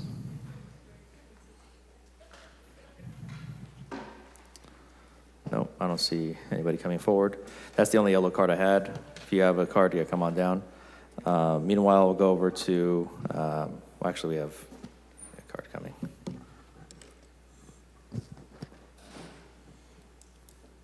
Harman Singh, welcome. Just to clarify, was the item about the Veterans Barstow naming, park naming discussed? Or is that still on the agenda for later? It was on the consent agenda and passed in the morning. In the morning? Okay, so I'm just doing unscheduled communication That's about fine, it. Good afternoon, my name is Harman Singh. I live about a block and a half from the lot that this resolution was about. I'm assuming it was passed. Yes? Okay. As expected. Let me say up front that I have nothing against Cruz Bustamante, graduate of our very own Fresno State, first Latino speaker. So he would definitely pass any sort of review that the city would have put him through for the park naming. What this is about is due process and really how difficult it is for residents, for neighbors to find out what's going on around their own neighborhood. Back in June, there was a community meeting for this park, the first one. At that meeting, Councilmember Karbasi was there himself. Folks were, agitated, a little frustrated that they didn't have the information. We were told, hey, we would get another community meeting a couple months later. I followed up with Councilmember Karbasi and Parks Director Aguirre, asking, hey, can we get those initial designs? Mr. Karbasi replied to me saying, hey, that was the original design, so, I had folks hitting me up from my own neighborhood saying, hey, how is this park gonna look like? Birthday boy over here says, hey, you cannot, because we don't want any intermediaries or, kind of folks in between us and the neighbors in the cities. I'm just an involved neighbor. If folks are hitting me up asking, hey, what is this park gonna look like? I'm gonna try to find out that information for them, right? You're the gatekeeper of information. So I filed a public records act on my own city, right? About a park that's being built like a block away from me. My thing is that we have a process. In that resolution you all passed, you guys are waiving resolution 2020-272. When you read that resolution, we have a clear naming procedure for parks. This is a park that's gonna be utilizing Measure P dollars. I don't get why we don't have it go through that process. I mean, you guys already passed the resolution. I didn't know you guys were gonna change up the agenda and stuff, so at this point, it is what it is. But I just wanna say that for someone that is trying to represent West Fresno in a few months, you sure don't take public input at all for the area that you're actually trying to represent. And that's a damn shame. So shame on you and happy birthday.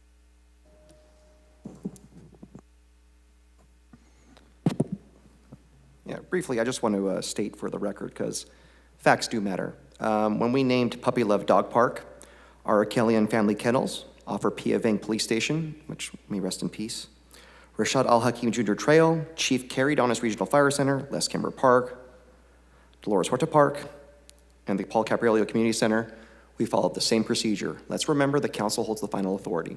Thank you. We're going to move over to Zoom. I don't have any additional yellow cards, but if there is anyone in the chamber, you're welcome to fill out a yellow card for unscheduled communication. So moving over to Zoom, we have Lisa Flores.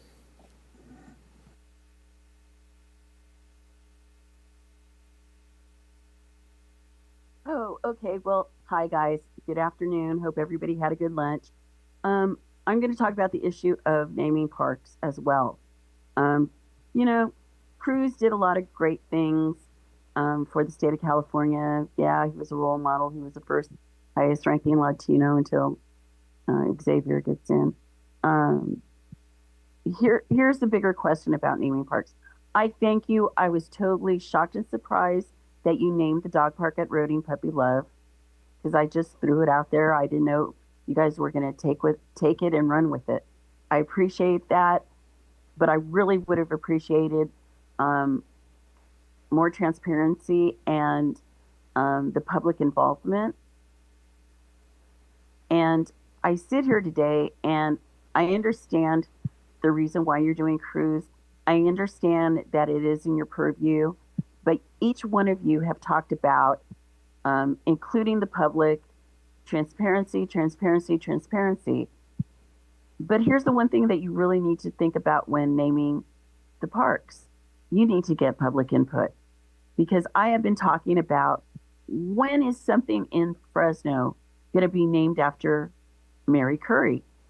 This woman is 90-something years old, has been a community leader on the west side of Fresno, and nothing in this town is named after her. Why is that? Why doesn't she meet the standard of getting a park named after her? Why isn't she meeting the standard of getting a building named after her? Why isn't she meeting the standard of getting a school named after her? For all the time and everything this woman has done for the community and uplifted the community and created organizers as one of her legacies, why isn't she named? That is just some food for thought I want you guys to think about. So when you have your constituency come to you like this gentleman just did, you really need to think about it.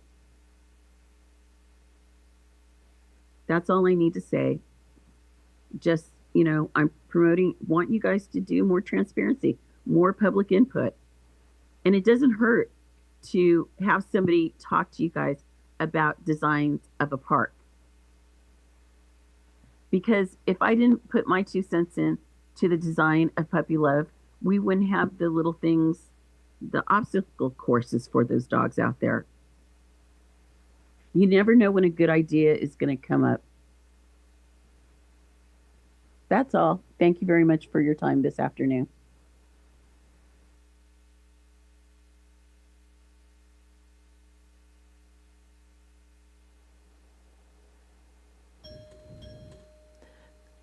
Alfred, you have 3 minutes.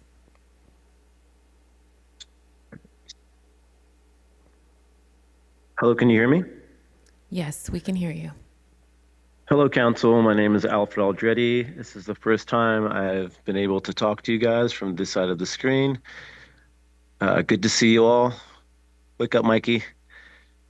Hey, so just to let you guys know, this last week, citizens all over Fresno, especially in the Tower District, gathered shoulder to shoulder to take part in a week of national action against ALPRs, automated license plate readers, and flock cameras here in Fresno, and against mass surveillance in general. We took part and had a press conference in front of the City Hall building there where you guys are at right now. We asked and shouted your guys' names pretty loud, asking you guys to stand and hear the community as we stand against these cameras and any other surveillance technology that's going to monitor our citizens, catalog our information and data, sell it to the highest bidder, and share information with federal law enforcement agencies like ICE. Tuesday, we were out in the Tower District. Annalisa Perea, Miguel Arias. Miguel, we actually seen you passing by. It would have been nice for you to stop and grab some information that we were handing out about the dangers of these cameras. Like I said, we were out there having people sign the petition, as my good friend Joseph mentioned earlier. Over 2,300 people have signed it and are urging you to deflock Fresno now. End the contract with Flock, save $1.6 million, reallocate those dollars to real community needs, like a library in the Tower District, like more cooling centers for the unhoused. We can pour this into education, into these better roads and safer streets. But on top of that, we were out on Blackstone and Knees protesting, raising signs and awareness, once again calling all of you guys out. And on top of Mayor Jerry Dyer, who appointed City Manager Georgianne White, who approved the amendment of the Flock contract 3 times, adding more contracts each time. Chief Mindy Casto says there are only 70 cameras in Fresno in use, but we know that there are over 200 cameras total, thanks to those amendments. So as the representative of the Fresno Resistance, Flock out of Fresno, and standing with the citizens of Fresno, we're going to urge you once again all the way up until the contract is spoken about and ultimately ended, to deflock Fresno, not to come behind them with any other third-party surveillance system that's going to profit off of our information. To hear us, we've already asked and demanded the Fresno Police Department for another public forum so we can have all of our questions and concerns answered for those in attendance, not some. Thank you, Alfred. Let's see. Nikki Real, you have 3 minutes.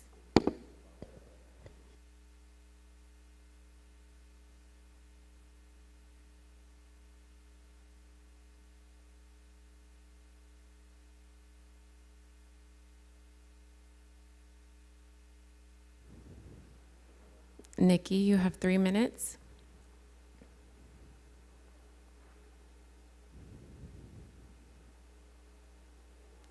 Okay, moving on. Joseph, you have 3 minutes. Hello. Oh, hello? We can hear you. Yeah.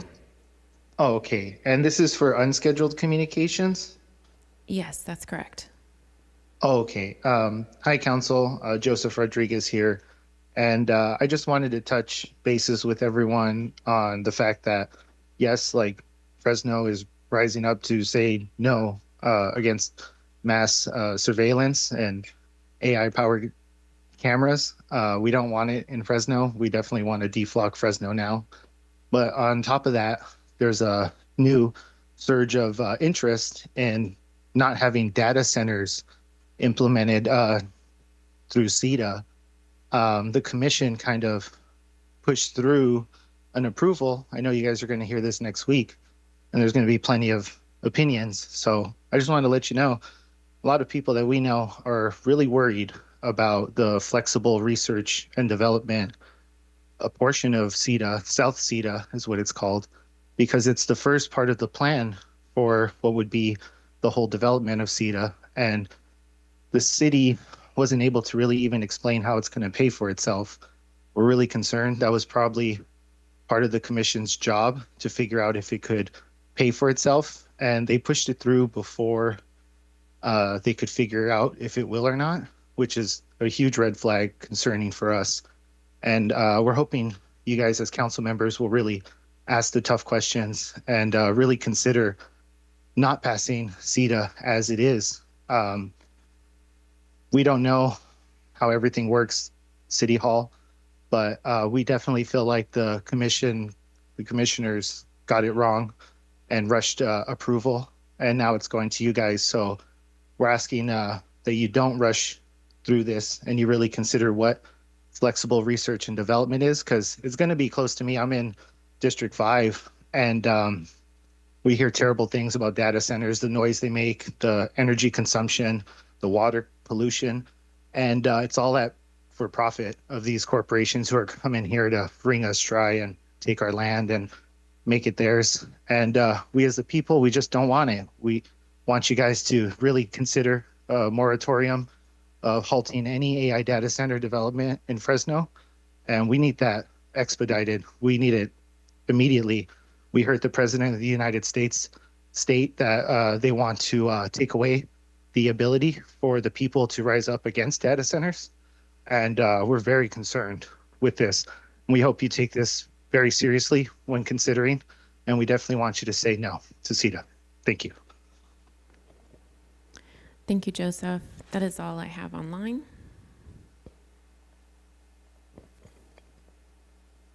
Council Vice President.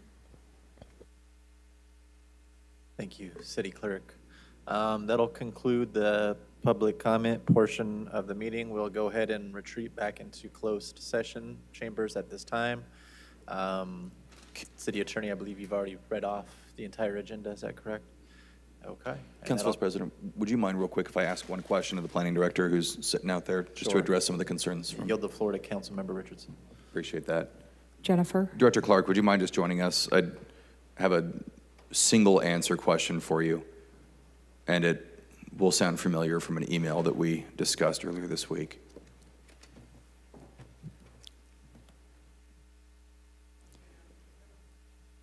Good afternoon.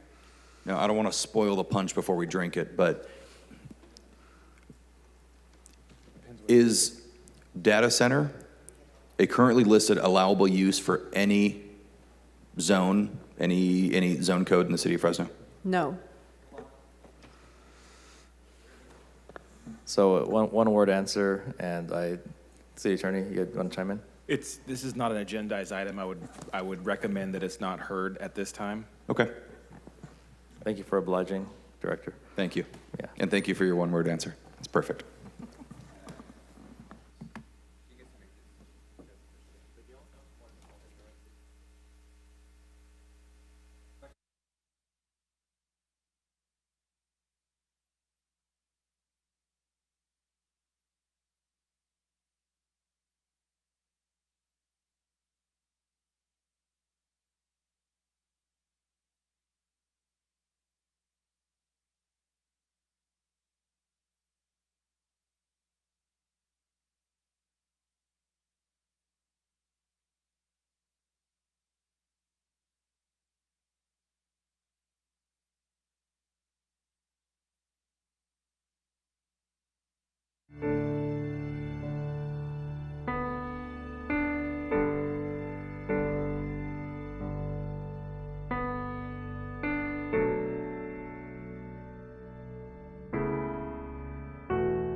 Testing, testing, testing.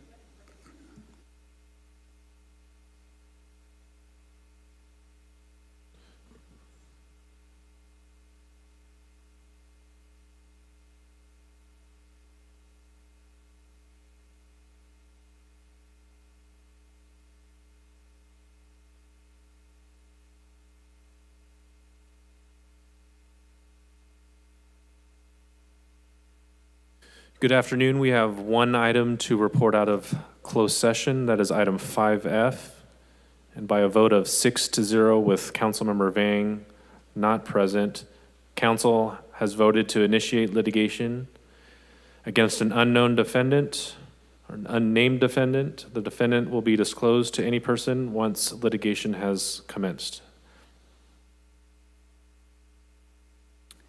Thank you for joining us. Council is going to be adjourning from closed session at 4:21 p.m.